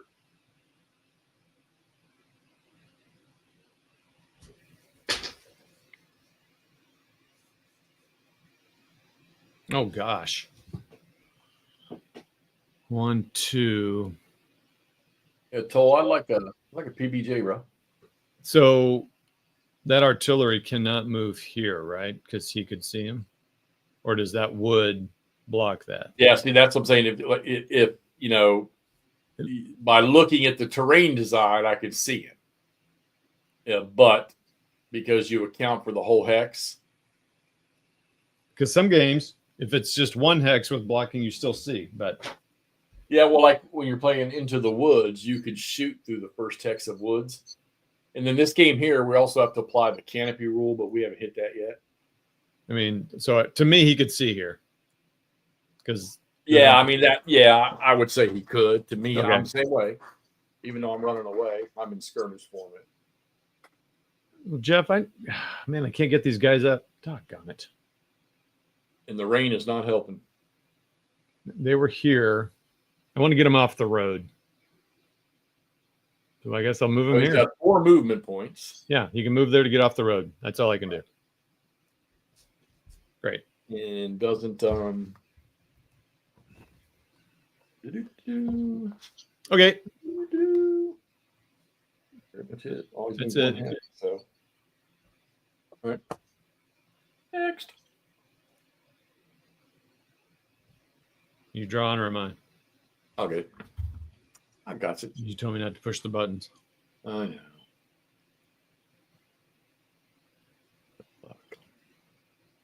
What happened? Why didn't that thing flip over? Oh, there it goes. Hey, it's you again. Same guys. Same guys. So your cavalry's done, though, right? Yeah. I forgot I was getting another activate. Your cavalry's done, and that. Oh yeah, Zolokopper lost one. So I'm assuming he either drew the 4 or the 3. You drew 3. Okay, so he's got one more activation. Oh no, it's right because you couldn't because the skirmishers were there. I put it this way, Nord. I played it twice in the Confederate. Just the first line of the Confederates just devastated them coming through that cornfield.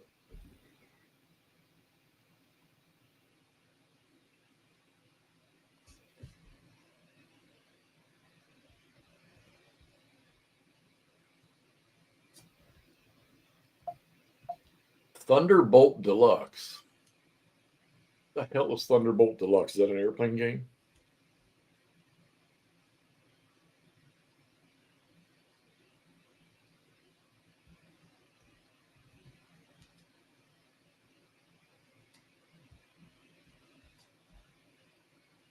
Probably Stigler's not on here watching us play tonight.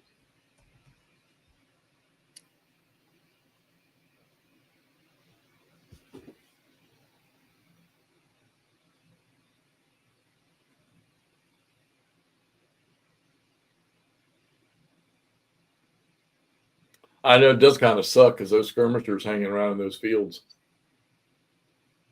or near them. Right now you've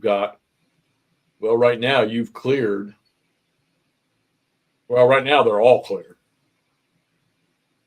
because I'm not in any of them.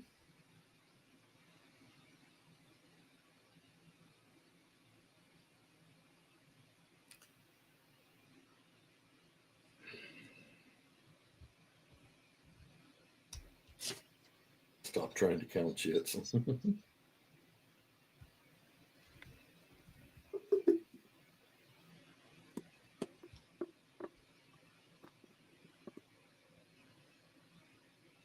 I'll tell you what, I had some shots in Three Dog last night, or late in the evening, or late in the afternoon, where they were shooting shell, not canister, and they scored 3 freaking hits on infantry that were disordered already, and just sent them running.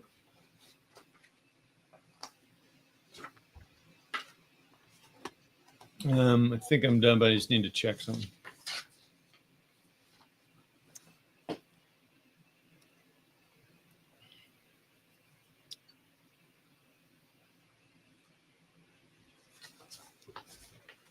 Okay. So I'm going to move. All right, that's it. So they're done. All right. And this is me. Yay. So my skirmishers will get one more. Get them out of the way first.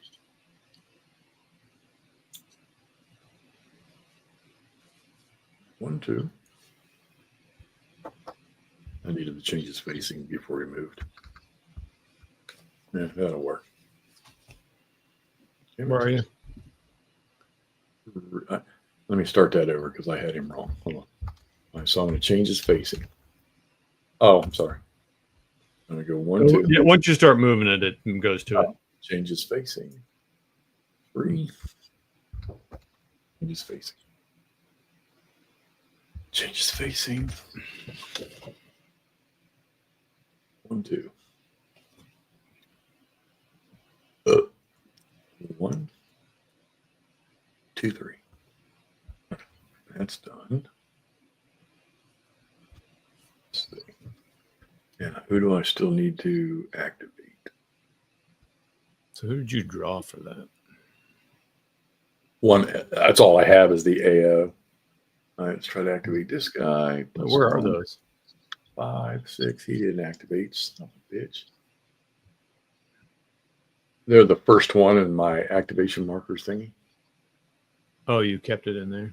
Yep. All right. I'm going to extend line on this dude here. What if I can you not remove that too? Move what? Remove the 2? Yeah. Yeah, you right click and steps. Now, this is one thing I think you're not going to like. Oh, I got skirmishers. So yeah. Can they join back up with them? Yeah. If they enter the hex with them, they automatically. So that's how he's keeping track of steps, by the way. Yeah, so I have to remember that this guy is actually 12. Let's see, Yeah, what unit is that? That is So the math is you have to do the math there. I mean, it's not hard, but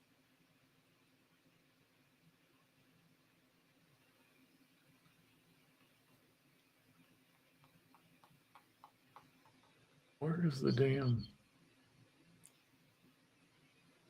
Oh, so yeah, so he's a 14. Yeah, because why is because he's got 2 of them out. All right, so I got to remember he's 12. So I'm going to extend him.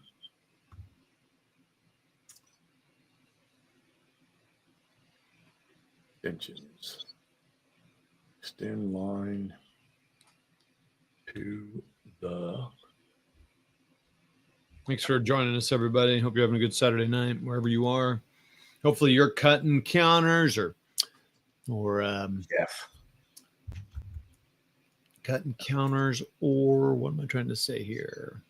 So I do here. So 1, 2, 3. Now these little woods thing here, if you cross those, the little tree lines, it's like moving through the woods. Yeah, it's +1. Yeah. All right. You can now move. Let's do. I need to do all the yellow guys first. He's only going to get. He only got 2. He only got 1 because he was out of command him, so he can't do shit. All right, let's do brown. He can't do nothing. He is out of command, but his leader's not. So let's move him up. I got to try to activate him. Damn. Nothing out of him. All right. 1, 2, 3. Hell, I mean, are we even going to get enough troops into the battle before?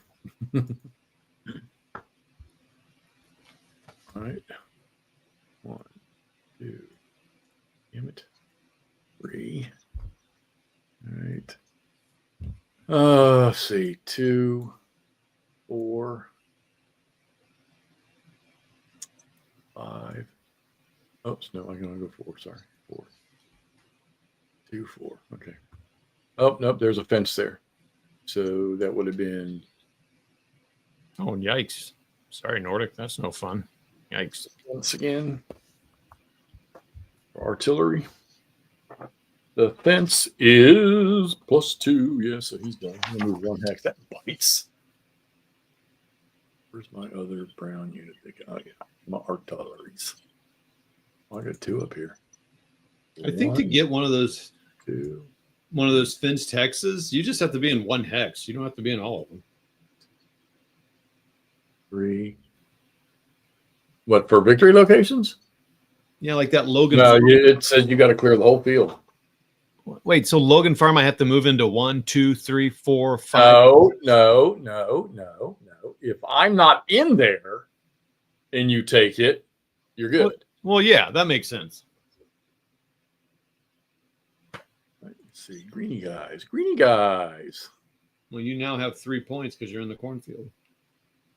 1, 2, 3. 1, 2, 3.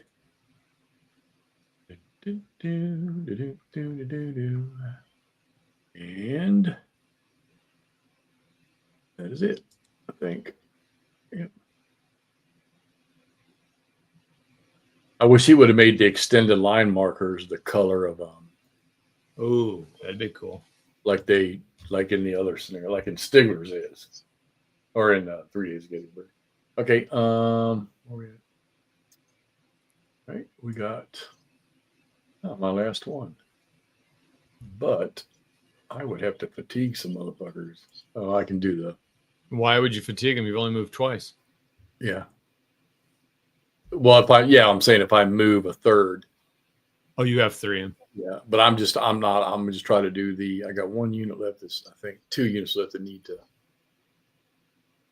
4 + 1. He's still not. First Kentucky, damn Kentuckians. Oh, they're carrying shotguns. But they're in their home state. 5 with a leader. 9, he didn't fucking recover either. All right, skirmishers cannot go because they were out of command. Artillery, on the other hand, can. So let's get these. Which terrain? Where's the terrain level? So white is higher than green and lower than yellow. So, let's see. White is higher than green. How far can an L shoot?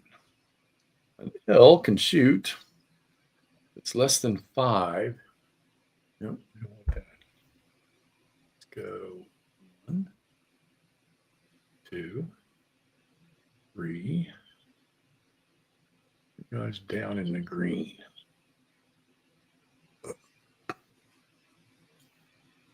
One, 2, 3, 4, 5, 6, 7. Right there. And we'll go 1, 2, 3.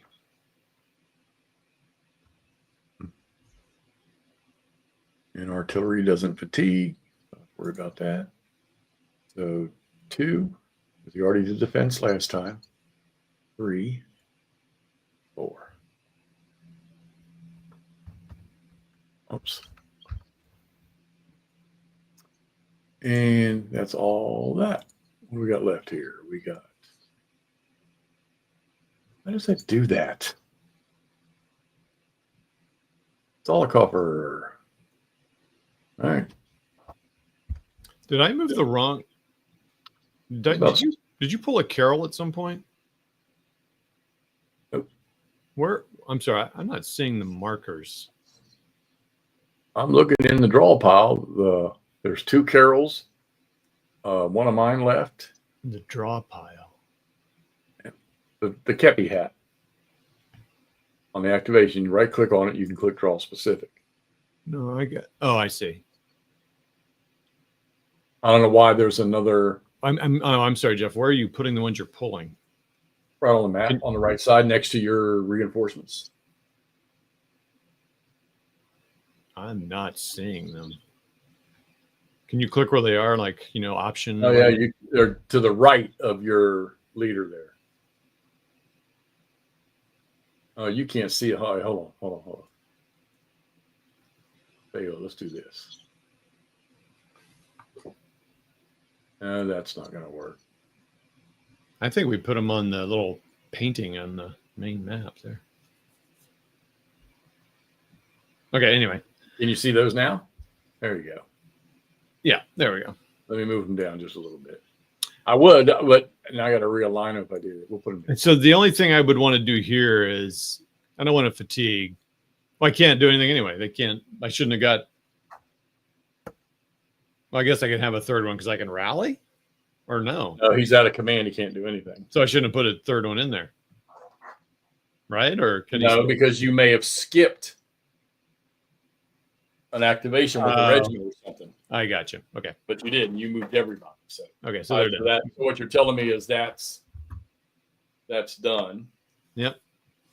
Yeah. So hold on. So we go here. That shouldn't be in there. I only had 3. March. I don't think you're worried about that. See these things when they want to center on the hexes. All right. So March. All right. Can I bring Crittenden in marching or no? Do you want to do that? Because that's all they'll get is that one move. And what does that do again? You put them in march mode and they move at half movement points down the road. So they're still limited to their 9 and 6 movement, halved for the rain, but they'll move. Yeah. So in other words, instead of moving 3 hexes along the road, they'll be able to move 6, and they can do it up to 4 times. But if they go past 3 and they stay on the road, they can move 3 without suffering any fatigue. But we're supposed to set those orders. So that's up to you. I mean, you could literally, if you came in march mode, but now you can't change that order until the next turn. So you would go, you figure it would be 1, 2, there's 1 activation. 1, 2. There's 2 activations. 1, 2. There's 3 activations without any fatigue, and you can't get within 4 hexes of an enemy unit in march mode. What so is March just like an extra counter so that you can come on? I mean, is that kind of like what that is? Like, so in march mode, you face a hex side, and you're marching in a road column is what you're doing. Okay, so but I should have put that marker at the beginning of the turn. Well, yeah, but I mean, yeah, you set your orders during the orders phase, and since Crittenden's with them, you know, the division commander, you will be able to do a division orders on that one. So it's up to you if you want. If you want to put him in march, what you'll do is you'll put the brigade leader. There you go. Put him in march. Okay. So I'm just gonna move Crittenden off for now. Does Crittenden go under? Crittenden doesn't move under march, right? Because he just always has the same movement. Or can he go into road too? No, leaders can move because they move 10 anyhow. Okay. All right. So then to do that, I'm going to hold on. And you said they get to okay. So everyone's under march. Mm-hmm. Do I need to mark each unit that, or do we just look at the commander and pick the first unit you want to move? Move your leaders out of the way. All right. Now pick the first unit you want to lead that march. Probably Cav. Do they have to stay on road? No, you can go off road, but once you leave the road, the activation thing kicks in. What? Yeah. Let's see X first. Yeah. Okay. So let's so they would be limited to their activations, is what you're saying? So you can get up to 4 activations in march order. I think moving uphill still costs you the extra points even on a road. If it's up a double elevation. Yeah, like this one he's about to go on. So that's 1, 2, 3, 4, 5. Okay. Oh, whoop. He's only got half movement. So that's as far as he can go. And he's got to be facing a hex side, not a Oh, whoops. Okay. And cavalry can only have 3 or 4. I think it's 3, and they have to be an extended column. Oh. No, I'm not going to get very far at all then. Further than I would, I guess.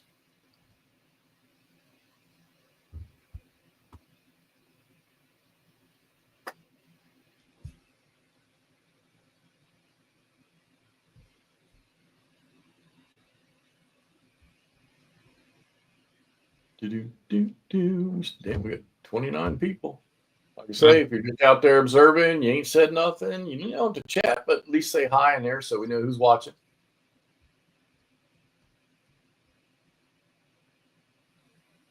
What are y'all rambling about, Danny and Nord?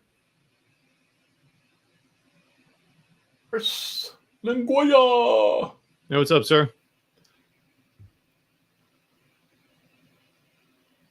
Jeff, how many was it for a Cav for extended column? I think it's 3. You have 3 strength points in a hex.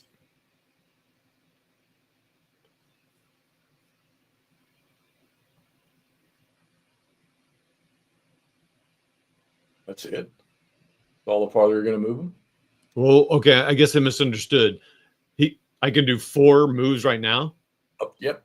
Oh, okay. And you do it all at once, right? Yep. Okay, so that was 1. So then 1. Doug, 2, how are you? 3, 4. That's and 5, I guess. He gets 5. And so that's how many total movements? Is that 2 activations? So let me think here. So that was 1. I'm sorry, he was here. So that was 1, 2, 3. So that's 2 activations right there. Right. And that's all they get? No, you can do up to 4. 4. Okay. Yeah. If you can do 3, if you stay on the roads, you get no fatigue. Is it bad if you hit me with your artillery and I'm in march? Oh yeah. So then a 6-gun battery sitting right there and another one right behind it. So I need to, let's see, green is lower. So where can your cannon see? Like we're at the same elevation. Right now they can see me, but if I move down in here. Yeah, but that's a gradual slope. Oh, you can see gradual slope even if you're like way the heck back? Yep. Gradual slope. Oh, okay. Well, so then I don't want to be here in any of this. Well, right now I can't shoot approaching fire at you. I'd be shooting if I don't have any more activations this turn. So. Well, I understand, but unless you move within my approach fire range. Which is what? 4.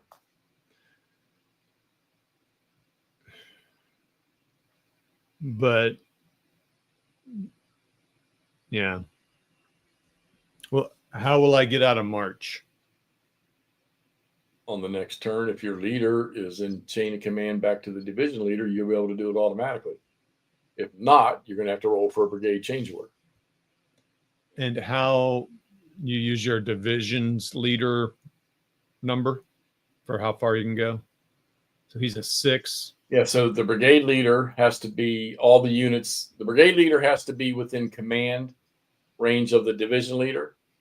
And then all the units in the brigade have to be within the command range of the brigade leader. Okay. Well, I guess those. So, and if this cab goes off the road, what happens? So you've only done 2? Correct. Yeah, so you can go 1 more, and if it's off the road, you're fine. Oh, no. No, if you go off the road now, you're gonna burn a fatigue. Okay, so I want to stay on the road. And I'm just going to stop there because unless I go.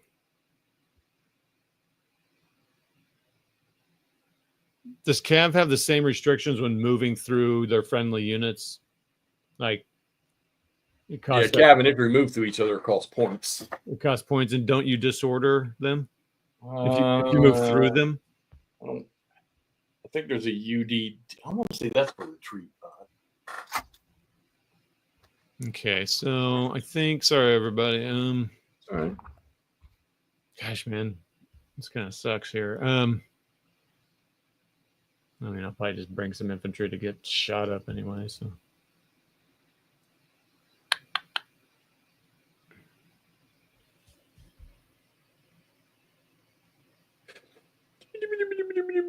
Stacking and movement, 13.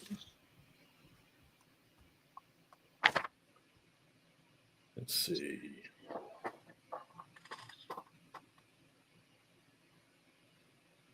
Oh,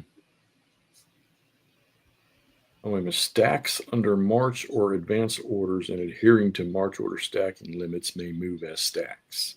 Oh, yeah. Okay. So if you're, yeah. Okay. Cavalry along a charge path.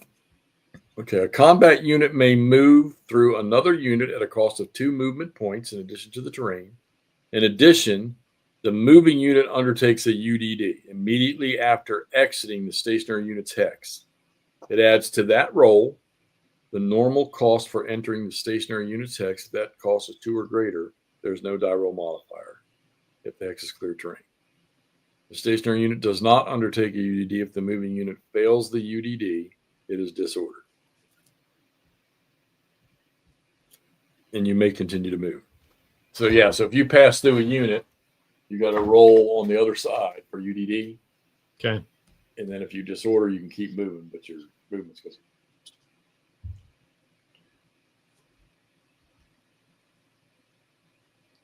Yeah, I got news for you. I know one person. No, actually, I take that back because I've seen him do it. So I don't know anybody that can play this game not having to go bounce back into the rule book.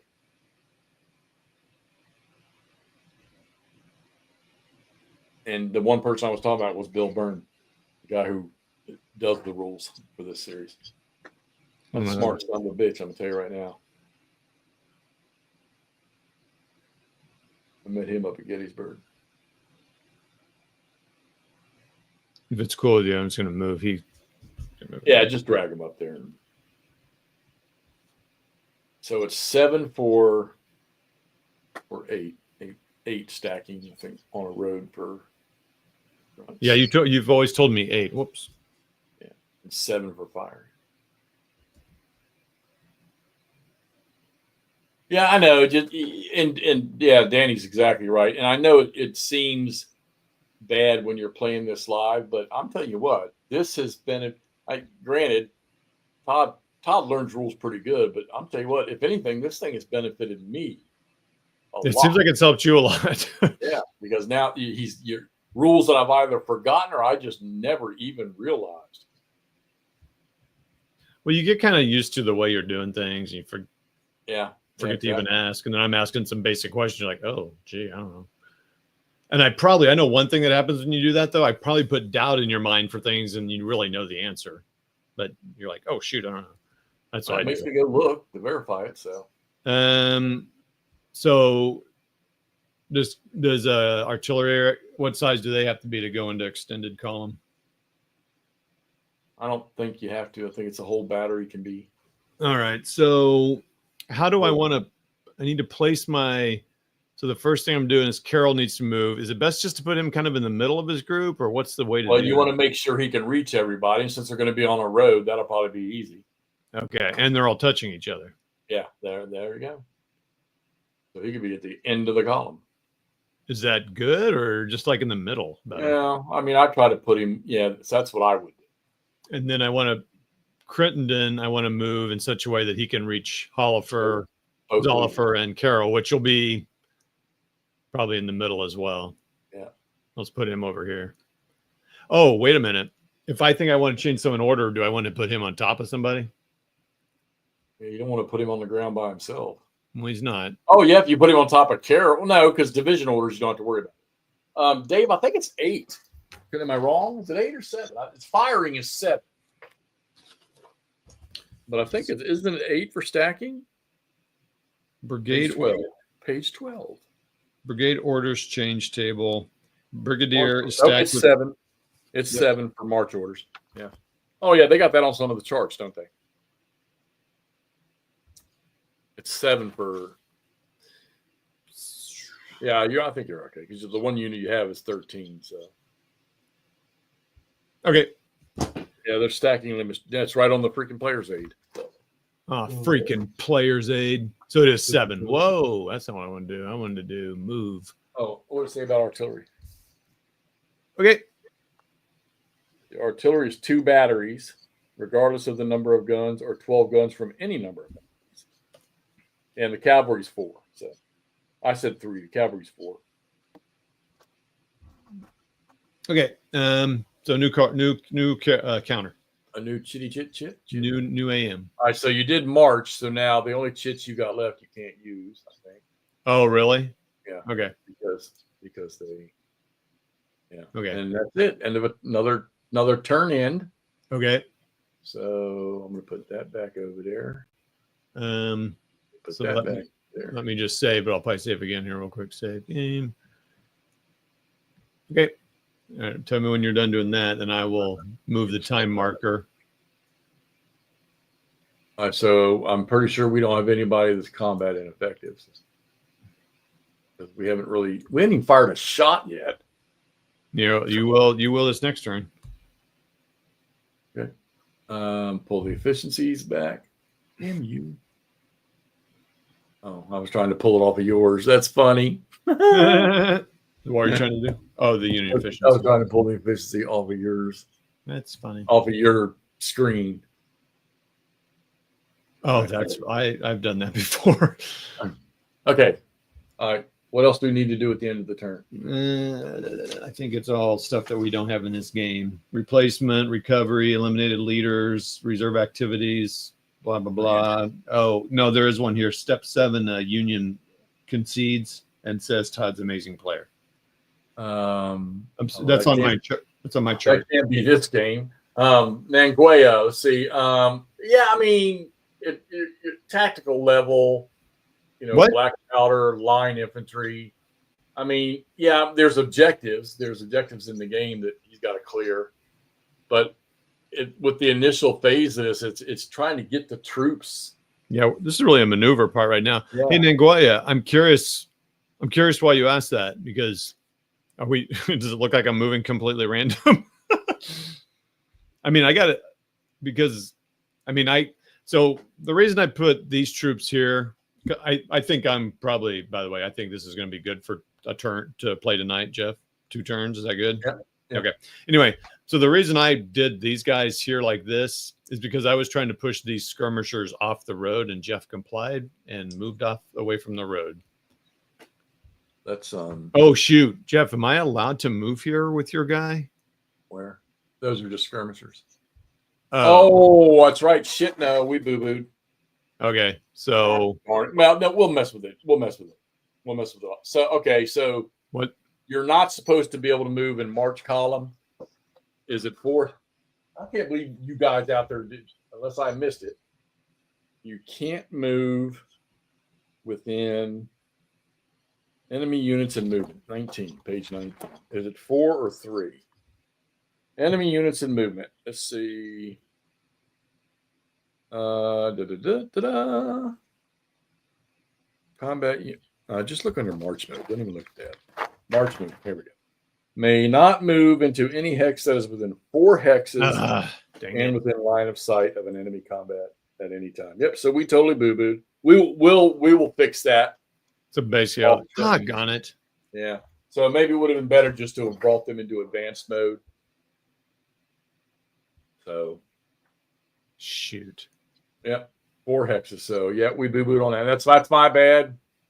So Jeff, like Gettysburg, where there is no enemy near them.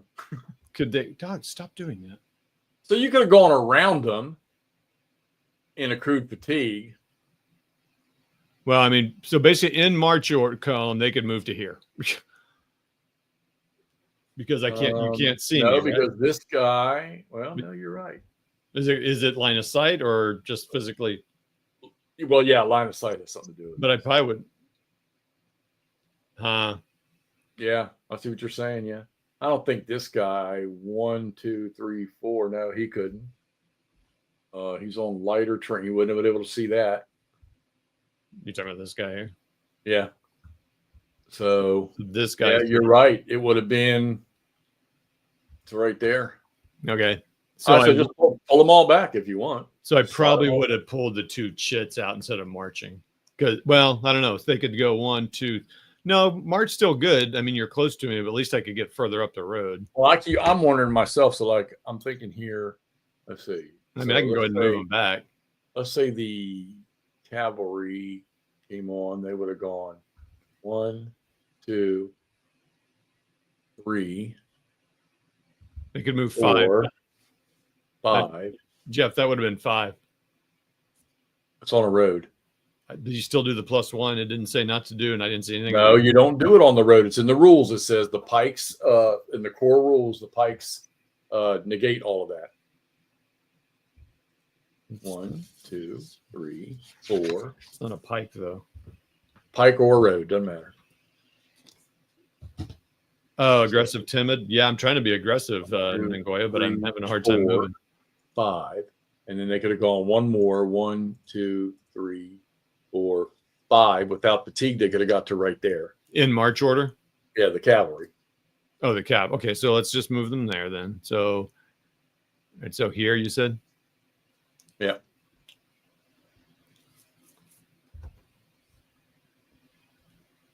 And then the other one would have been right behind them. Now, they'd still have to be extended column, though. Mm-hmm. Oh God, see, that's when you're using the road. But they would have been in extended column anyhow. Yeah, because if you want to use, it always pisses me off. I hate this rule. I really do. I wish they could. I mean, I wish they could work another way to do that. So I mean, you can come out of extended column, but it costs you a point. Yeah, so they can move 1 further. But you're in March, so it doesn't matter. You're going to take them out of March anyhow on the next turn. Okay, so he's there.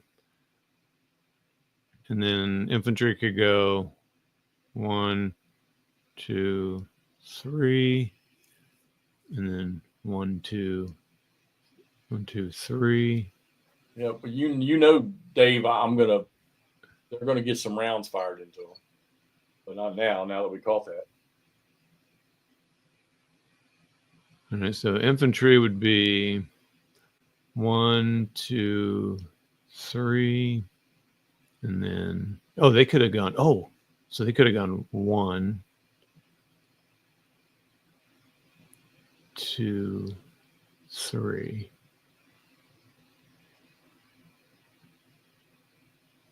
Your first infantry unit could have been right up there behind the cavalry if you wanted to go that way, but they would have suffered 1 fatigue level. They could be here. Where? There. I can't see it. You're not clicking anything. Oh. Yeah, but that would be 3, right? 1, 2, 3. Well, yeah.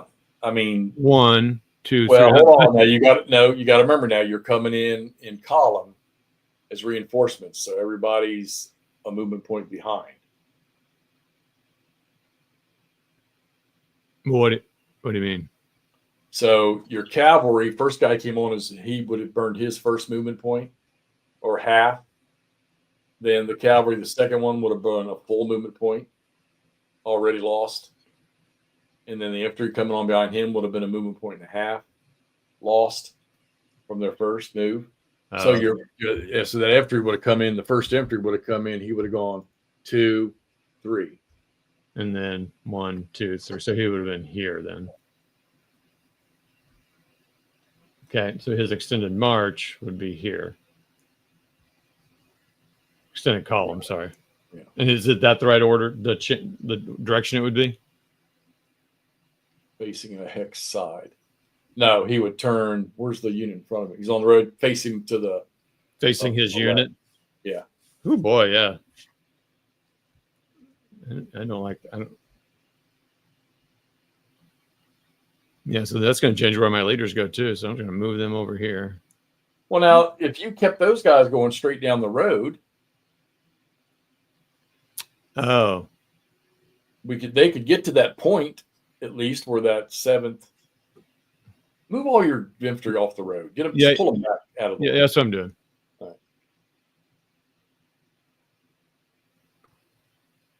All right. So that 13, he can execute 1 more, 1, 2. He can go 4 more hexes. You can stop there. Yeah. And then everybody else just files in right behind him. Okay. So I guess that's a better move than you would have gotten with 2 chit draws. Yeah. In advance, so.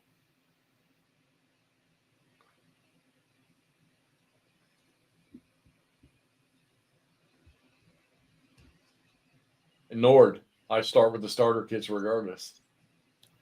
Because I've got 90% of ASL and all of the starter kit stuff, and whoops. I'm not even anywhere near wanting to touch ASL. All right, so now if you have Carroll up there on that lead unit, he'll be able to reach the cavalry. And so, yeah, I'm still probably want to take him out of March, though.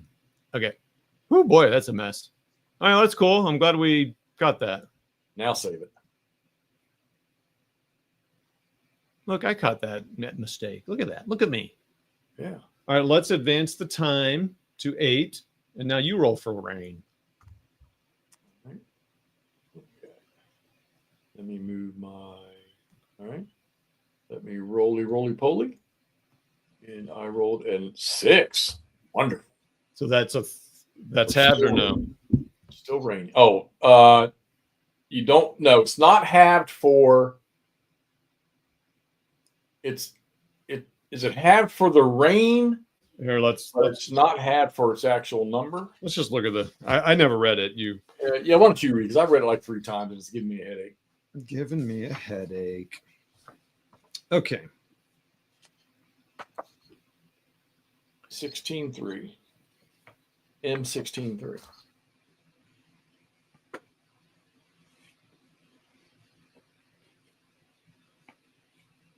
They can't keep up with that stuff.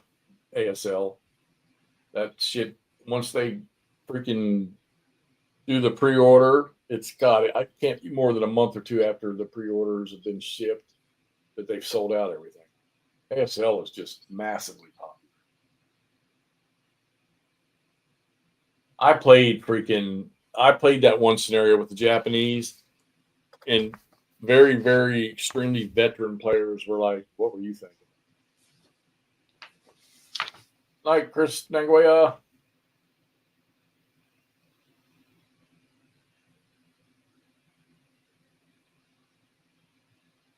You do it during 2C of each one. So I guess we wouldn't roll it yet, but we might as well. These later die rolls are not halved. In order for the rain to stop, the rain determination roll must be lower than the initial rain number. So we didn't. So it's going to continue. And now the new number 6. Oh, it is? Yeah, it changes with each. Oh, no. If it stops, it changes.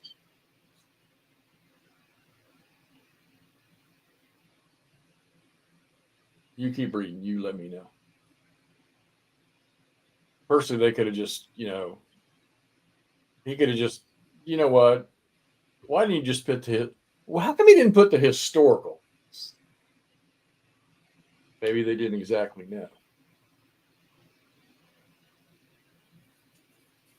If the rain stops, it does so at the start of the same turn's activation segment.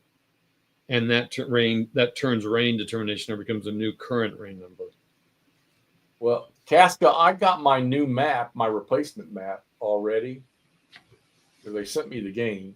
And then I got my replacement map. Now, is there something else happening?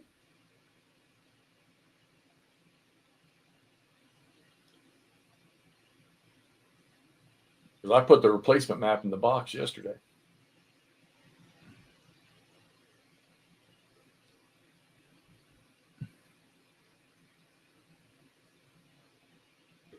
Okay, we did it. What are you talking about? The inflection point? Yeah. No, he was talking about that. Yeah, that's what I wanted to hear. Yeah. I guess I was fortunate enough to get the game before the boo-boo was realized, and then my map showed up 2 days ago. Nordic, it's all the system markers and all your German stuff. Yeah, that's kind of the starter for it, isn't it? You need everything needs to be on Valor because it's got the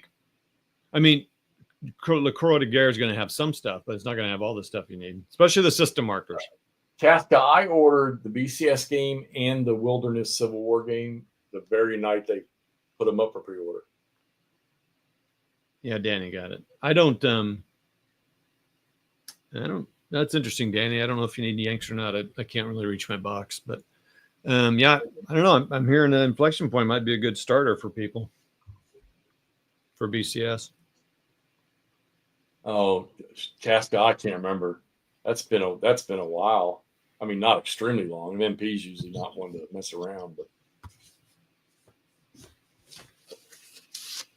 Well, I got to tell you, we're fixing to get into some fighting here on the next turn. I got to think so. That the next, if not, it'll be very shortly, depending on what kind.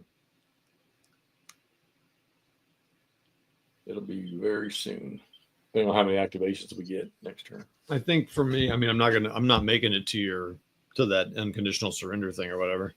Well, no, but I just saw a free freaking 2 points for you. I didn't even realize. Do what? There's almost a free couple of points for you already. I could see. I didn't even notice it. The blacksmith shot? Yeah. I'm going to go make some, so maybe I should have run a cab up there, I guess. Can cab do it? Yeah, this isn't like GCACW. So. Yeah, I think these scenarios are interesting. I think what's interesting for me is do I need to keep guys back here to mess with your skirmishers, or do I just forget about them? Well, I mean, they would be the ones to get rid of them instead of because your infantry needs to get up into the fight. So does my cab need to dismount? I wonder. I mean, they could charge. Not the guys in the woods. You got those two. Oh no, yeah, but you got those 2 yellow guys. That's 9. That's 450 horsemen up there. I mean, so right now, this one, if the game ended right now, I'm getting 2 points right there. Remember, the margins of victory in this game are like 3 and 4 points.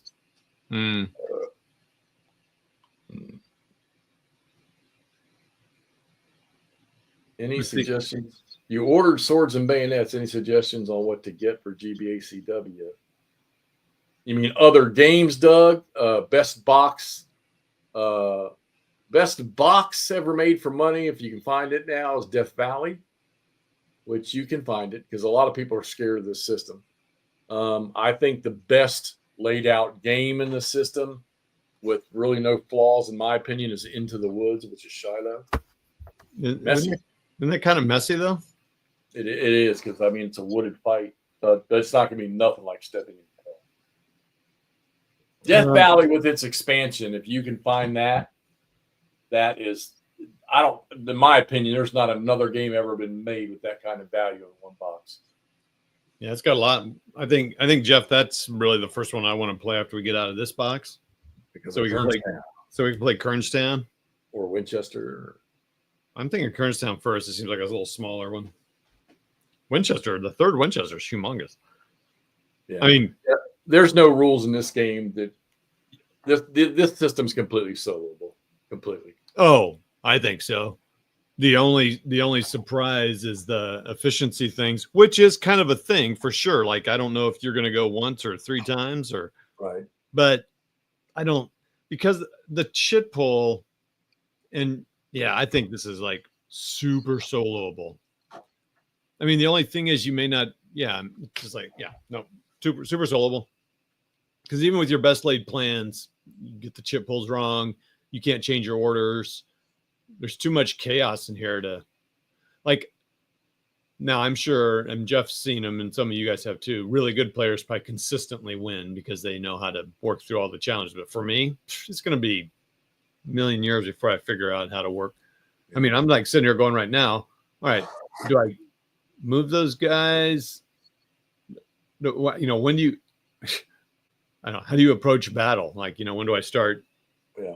Yeah. And this is 2-line black powder. I mean, you got to fight. You got to get in there and scrap. I mean, the problem is I'm going to have to get out of March. And if that fails, I'm stuck. But I got to get out of March because your guy's there. And then I can only move like 4 hexes. Well, and he said in the notes, he said that in the designer's notes, the odds of the Confederates BCEing the Yanks or taking that automatic location probably not going to happen. So that's telling me that all the fighting is going to be around the blacksmith shop and the cornfield, because the victory conditions were what? I didn't even look. They are so a tactical victory, a marginal victory is 4 to 8 victory points for the Confederates. So right now you've lost 1 to me for the rain turns. Right now it's -1. You're going to drive my skirmishers out, so I'm not going to count those hexes. You're going to take the blacksmith shop, so there's going to be 2. So right now you'd be 1 up, and then the cornfield would put you at 4. So I could. So I'm going to have to. I'll put it this way: I'm going to have to fight you hard for the cornfield. This is going to be a fight, and it's going to be who can chase regiments away the fastest. You also notice I've got a lot of green guys, and now you don't have green guys, so that's interesting to me. Oh no, you do. You do. I'm sorry. What was I going to ask? Oh yeah, Danny, for sure. I wasn't too worried about the victory conditions. This being my second game, I'm like, whatever. I'll just kind of like go. And I mean, I listened to them, but no, I definitely played well. Not that I remember in half the games I play of anything. But no, victory conditions I played too, because I'm like, well, it's a game. That's how you win. With this one, I'm just really learning how to approach battle, how to get to, that kind of thing. Like, what do I do with those skirmishers? That kind of fun stuff. You have skirmishers too. You just gotta deploy them. Oh, how do you do that? You'll just drop 1 strength point off of a unit, put a skirmisher in, and the skirmisher will move away. I noticed that your skirmishers are not green. What do you mean green? Well, they came from units. Oh, yeah, I have a chart that tells me which skirmish unit goes. Oh no, your units they came from are not green, so that's why. I Yeah, don't so want to. skirmisher 1 and 2, I think, come from that regiment with the 2 marker on it. Yeah. And then the third one comes from that other regiment down the 1st New York, Kentucky. I guess it doesn't really matter though, right? Funny though how all the skirmishers have rifles, but the 1st Kentucky is a musket unit or a shotgun unit. Oh, that's weird. No, do they make skirmishers that have different? Oh, that's what I was gonna say. So Dave, no wait, not Dave. Who was asking about the? Oh, Doug. So Death Valley, because it's out, if you can find it. Someone was saying that they're seeing. Nordic said he's seeing it pretty cheap. But as far as games coming out, Jeff would tell you 100%, even if you're not sure you're going to like it, pre-order Three Dog. Yep. And that, I mean, to me, that's why it's good you're getting Swords and Bayonet. I need someone to teach me this game, so I would suggest that to anybody. And then you'll know. And if you have any interest, then order Three Dog because you have time for Three Dog. But tell them what else is coming in Three Dog. More scenarios. I don't know what the rules. Oh, that's right. I forgot. What are they calling it? The easy player or whatever they call Basic, starter kit, whatever. I don't know what they're calling it. I know Jeff and Nordic, or not Nordic. Oh, no, I think Nordic would say the same thing. And Stigler and all those guys, no, blasphemy. I'm just telling you. I can see how you could make this a little simpler game and you could attract a lot more people. Yeah, you're right about Three Dog. Even if you don't think you're going to play it, I'm telling you, you're screwing up if you don't pre-order Three Dog because it's $63 and it's going to be massive. And they're adding East Cavalry Field and other little bits and pieces to it. The debts, they're adding all kinds of stuff to it. It's worth every penny. If you get it, you don't like it, you don't think you're going to play it, believe me. And who was it? Was it Danny? Three Dog is going to go fast. So, I'm telling you what I think Danny means is the same as me, that once the pre-orders are done and they're up for retail sale, which I guarantee is going to be over $100, those things will not be there very long. And I'll tell you why I think Three Dog is amazing, because we bought the map book from the Gettysburg Museum. You can buy it online. And gosh, you got a million scenarios right in that book. But not that you'd ever go through the ones that are going to be in the box. And then the other one, if you're interested in, like I say, the game that's they got Stepping into Hell is also on pre-order, which is the Battle of Wilderness. It's a 4-map nightmare. I mean, I don't mean nightmare of a game to play, nightmare of the chaos and the fog of war in that game.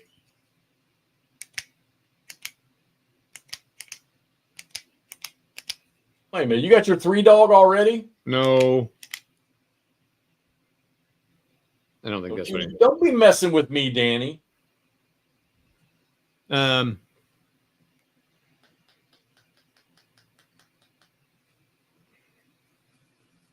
Yes, they did. Wilderness has that. It has Drift.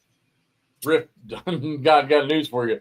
The Drift alone just, and let me tell you something. The Gettysburg book. The map book. Oh, you did get it. That's right, because he asked me about that. I told him. Yeah, that. What do you think, Danny? That's an awesome book, man. There's no need for any other Gettysburg map book ever. No, I want every battle, especially World War II, to have a map like that. Yep. That most battles don't cover such a small area. I know. Nice, Casca. Nice. Yeah, that Atlas book is phenomenal. Hexy pre-ordered 2 games too. Yep, I did. Yeah, man, that book is awesome. All right, so did I save this? Let me see. I always get nervous about that. Oh, good deal, Dave. Yeah, you can't go wrong with that book, man. And I'm not much of a book buyer, but that 4 or 5 days these guys were here, damn, dude, I think I spent $300 on books. Well, I thought you just bought the 2. I thought you bought just the map one and that Antietam one. Oh yeah, I bought a bunch of miniature stuff. That's right. Yeah, so I bought the Antietam one, in the map book. That Antietam book, I don't feel like that map book's really a book, as your traditional, like, I know you prefer, but that Antietam book, that's a lot of reading right there. Yeah, it is. And I've only read the preface. Well, hey man. I want to read it when I go to bed at night, but I usually pass out before I can even get the book open. Before you can even figure out how to open it. Yeah, cool. You know, I've got to be honest. I think if all the games I have of GBA for me, GBACW, Death Valley, Three Dog, and this, I would probably be good because it's a lot. Do you have the expansion for Death Valley, right? I do. I got it. Yeah, it was $22 for that. So it's pretty cheap. Yeah, and I think because it's the battles I've been to, and this is pretty high involvement. Yeah. So I think an episode that I want to have on one of our channels is how many games and game prep, because Jeff and I were talking about that before we got online, and I'm just trying to think about. Yeah. Anywho, ooh, Ray. I dread the thought of this place, Ray. Scott Hartwig. Here's a question for the chat. How many of you people in the chat live within, let's say, 8 hours, or no? Let's live within, let's say 8 to 12 hours of Gettysburg, or maybe 8 to 12, or maybe like within an overnight, where you could be there in one day, and maybe you have to stay in a hotel. Yeah, so I'd say more like 4 to 6, because we're 12, man. That's a freaking long trip. And everyone check out. Toll, you're only 3 hours away. Where are you at, Toll? What state are you? You should be there all the time. I know Camp Sawyer. He's going to be down there here shortly. Whoa. Oh, yeah, I knew Nordic. Oh, yeah, Danny. Where are you at, Danny? I don't think I've ever asked you that. Many people out there. Charles, do you see that question? Pennsylvania. You're not too far from me, Toll. Oh, there you go. On Sedgwick's attack at Antietam, or Sedgwick's attack down in the wilderness? Well, I listened to a podcast, and yeah, there's some cool stuff that happens in September around there. They get some really good people there. It'd be so cool to have a meetup in Gettysburg. I know we were talking about that last night. Just invite anybody that wants to come up, and even if it was just, we spend one full day together, and we get Phil out there with us, get him reserved ahead of time, and have a good old time. Black Cat Country for Dave Tent, north of. Any of you guys live within an hour of me in the Shenandoah Valley? Any of you guys in the Shenandoah Valley? Yeah. Or in the region? Just your 39 hours if you were driving your car. You ain't that far by an airplane. Oh, Ray. Okay, Ray, I got you. I'm going to guess Charles is like you, Hexy. Yeah, probably won't get on a plane. I don't. I don't know why. If I'm wrong, Charles, let me know. But we could chuck out here with that big fluffy beard of his and dress him up like Marsh Robert. Oof. Oh yeah, I didn't turn on. Let's Oh yeah. I didn't turn on the name tags, did I? Honestly, I don't even know if we need that map up anymore. Bloop. I didn't turn on the name tags. Where are the name tags? Probably they're in here somewhere. Bless you. I'm sorry. Not that one. Oh, there it is.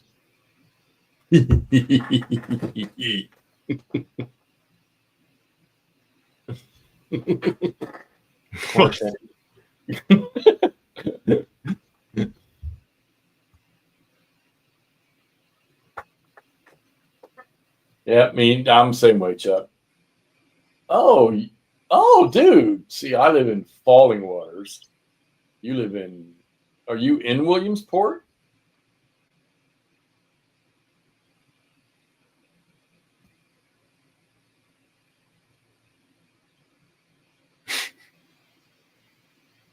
Yeah, no, huh? That would be so cool, though, I think, to have a get-together in Gettysburg. Yeah, it would be pretty awesome. I think we'd have a blast doing that. I'd just like to meet everybody. It was so cool to go up to, I went up to Gettysburg to meet the GBACW people and Stigler. And don't y'all, let me tell you something. Stigler might sound like a grizzly on stream and chat. So that mug's a big teddy bear. He's one of the most likable people. And tour guide Phil, and then I met I met Dick Whittaker. Dick Whittaker's amazing. Bill Byrne. I don't think Dick Vollers is involved anymore. He was working on Stepping Into Hell. And then Al Smith. Well, the whole group of, the core around GBACW. I've not met Greg Laubach. I did meet Charles Kibler up there. But that whole core group, those guys are phenomenal. Phenomenal. And then I went back up for the La Bataille to get the other. I met Eric from Eric's tabletop and Napoleonic, about whatever. Oh, yeah. Met him up there. I forgot you met him. Yep. He's a pleasant individual, too. When you first see him, you think, he's from England. he just, I don't know, he just has that appearance. He's for sure. He's a good dude.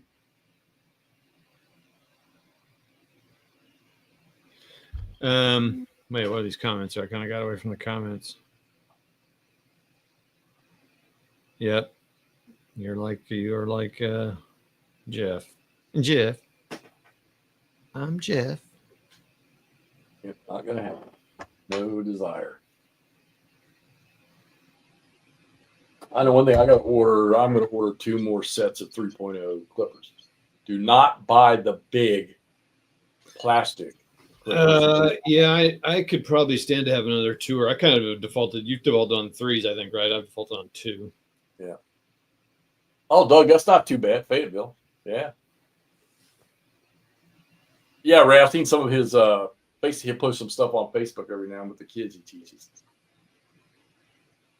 He just grinds out La Bataille and the 30 Years War stuff playing online. That's what Todd and I are starting to do with our stuff. So, I mean, Todd and I got 3. Well, between the 2 of us, we probably got 3 systems we could, I think, get after. Well, counting this one as Todd's, as this one grows on him, that we could get after pretty decently. But he has a life. I don't have a life, so. Yeah, I'm pretty popular. But Chuck, you'll be in our secure and safe.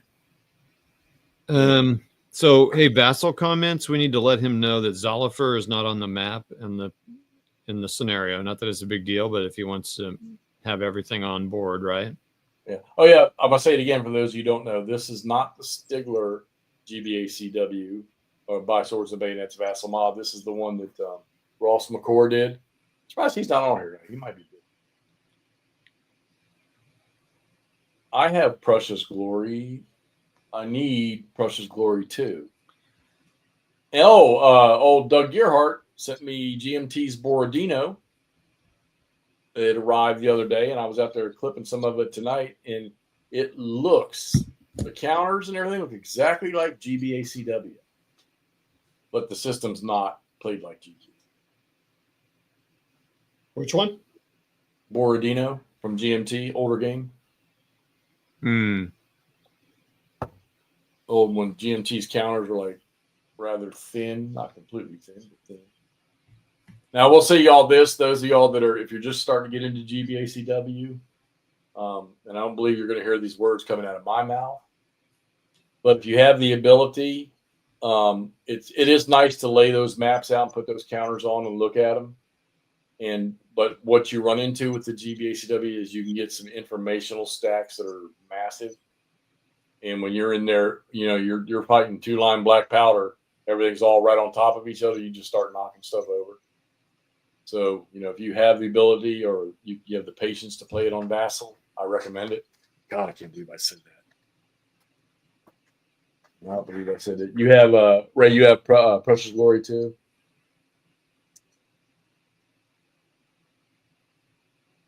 Napoleon invades Russia on the table in the next couple of weeks.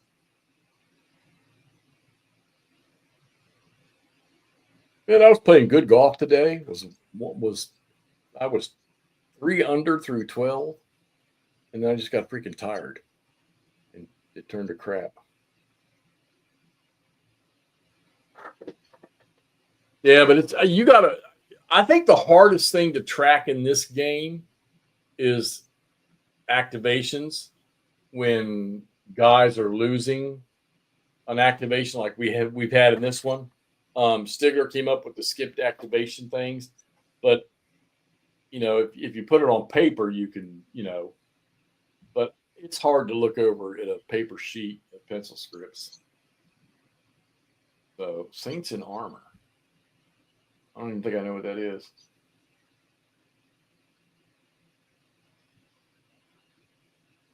Oh, I'll run down, Toddy. All right. We good? 24, 25 people on. Yep. Good night. Got 2 turns in. We're going to start getting into the fight here, I think, on the next turn. Yep. Jeff and I will coordinate the calendar and we'll put it on the channel. Apologize that we didn't get to do nothing over the last couple of weeks, but busy schedule. Toddy's been a busy boy. Him and, of course, him and McMurray are playing the Most Fearful Sacrifice, which that'll be my next one after I get done one of these. Well, after I get done Last Chance for Victory, I want to see what happens when I close out the first day and compare it with 3 Dog, and whether or not I carry that. I want to carry that farther. I really do, but I'm making sure I want to get through the whole first day of that first. That's your goal. Yeah. And I've really got an interest I want to play AMFS again, and you all are playing it, so that's got me going. Yeah, thanks, Danny. Appreciate it. Yeah, it's pretty cool. Oh, I got the I downloaded all 3 of Herman's lightweight Civil War system games, the Shattered Sword ones or Shattered whatever it's called. You can download it from War Game Vault, the whole complete game, all 3 of them. I got all 3 of them like $12 a piece. And I just use rules and going to play them on Vassel. Oh, I didn't know you could do that. Yeah. It's the whole game. They're designed for print and play, so if I buy the game. Oh, okay. So you're still buying the game. Yeah. It's got all the rules, all the charts, everything. And how is it different than Blind Sword and Black Swan? Well, I'm not hearing you don't hear much of the feedback on the light system. I don't know if it's quite as popular as Blind Swords and Black Swan. I mean, so you haven't played it yet? Yeah, Nord, I do. I have Discord. I think Todd probably has it, but he probably just doesn't use it. But we only use Discord to communicate with like Chris Long and with Not Jay's, posting stuff on his channel, and Spotting Round from ASL. He's on there. I'm on there a lot. Yeah. Are you really? Oh yeah, you're on Spotting Round. I mean, we could do it, but I don't know how to do it. Maybe I ought to talk to Devin with Lock and Load, because they use Discord so that anybody that wants to come in when they're playing. It's pretty. I mean, Jeff, you'll get it easy. Yeah, but how do we do that and be using StreamYard? I mean, oh no, we wouldn't. I think if we weren't streaming, that's a way to do it. So we'd all be on Vassal. They'd be watching. We could just be talking verbal. That's a lot of the groups I know do that. So like Danny, I'll look into that, how to set up something for this in Discord. But the sound, yeah, but otherwise we'd just well, it'd be cool. I mean, I'd love to have other people get in, be able to sort of vocally chat with us. It can get a little.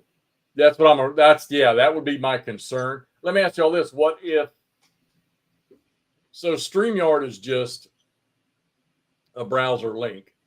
What if maybe, on a random night we say, hey, we're going to let 2 of y'all come in and, they can voice their thoughts or whatever. With some caveats. I think I'll be honest. That's why I don't. Let's just open it up to people, because I don't. These are our channels, and you got to kind of be, a little careful what you say. and I'd always like to do instructionals, and Vassel's a good tool to do that on. So. Yeah, for sure. Yeah, 12-player 3 Dog, perfect. That'll be massive chaos. I think. I mean, when I watch a game of like six to 8 players playing like a GTS game, you kind of you have one person in charge, right?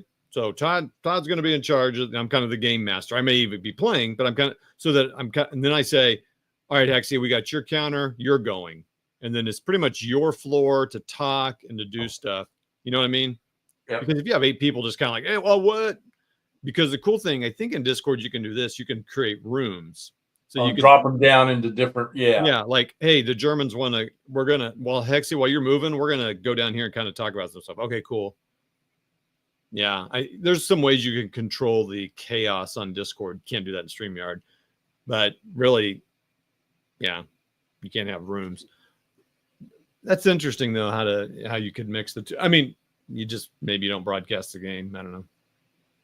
Yeah, I'll look into that. There's got to be a way. I like the idea, though, of people being able to post stuff. And I mean, Facebook's great. We all have a bunch of guys posting the Facebook GBACW page.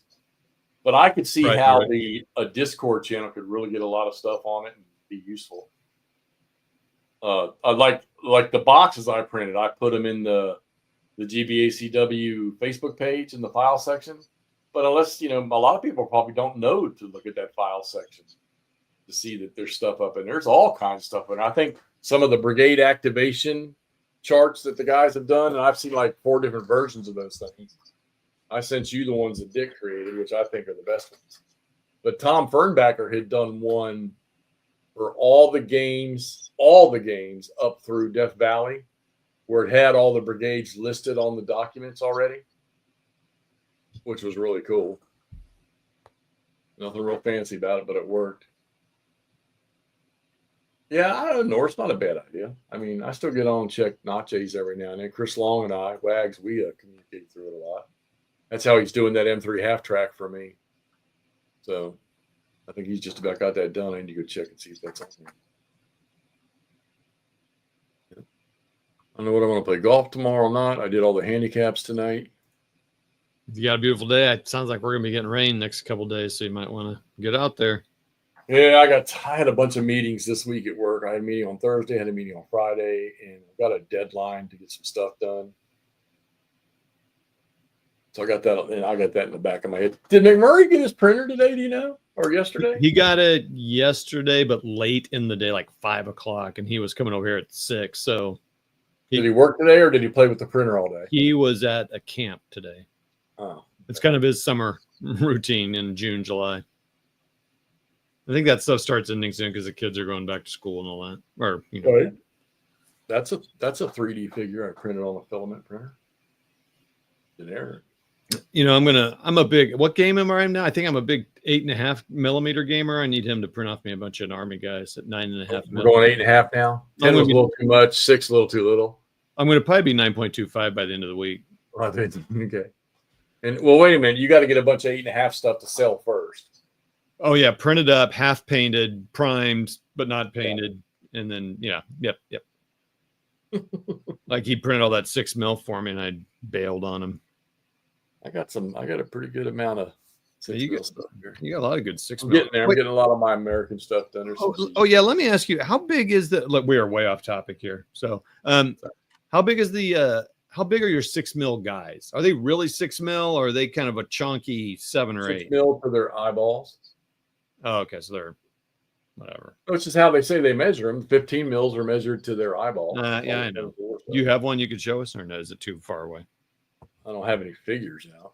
No, okay. I'm just curious about the figs because Andrew brought some figs over, and the figs by early GHQ and Heroics and Ross are so tiny. Like they are. Well, like I say, this is a 6 millimeter Jeep.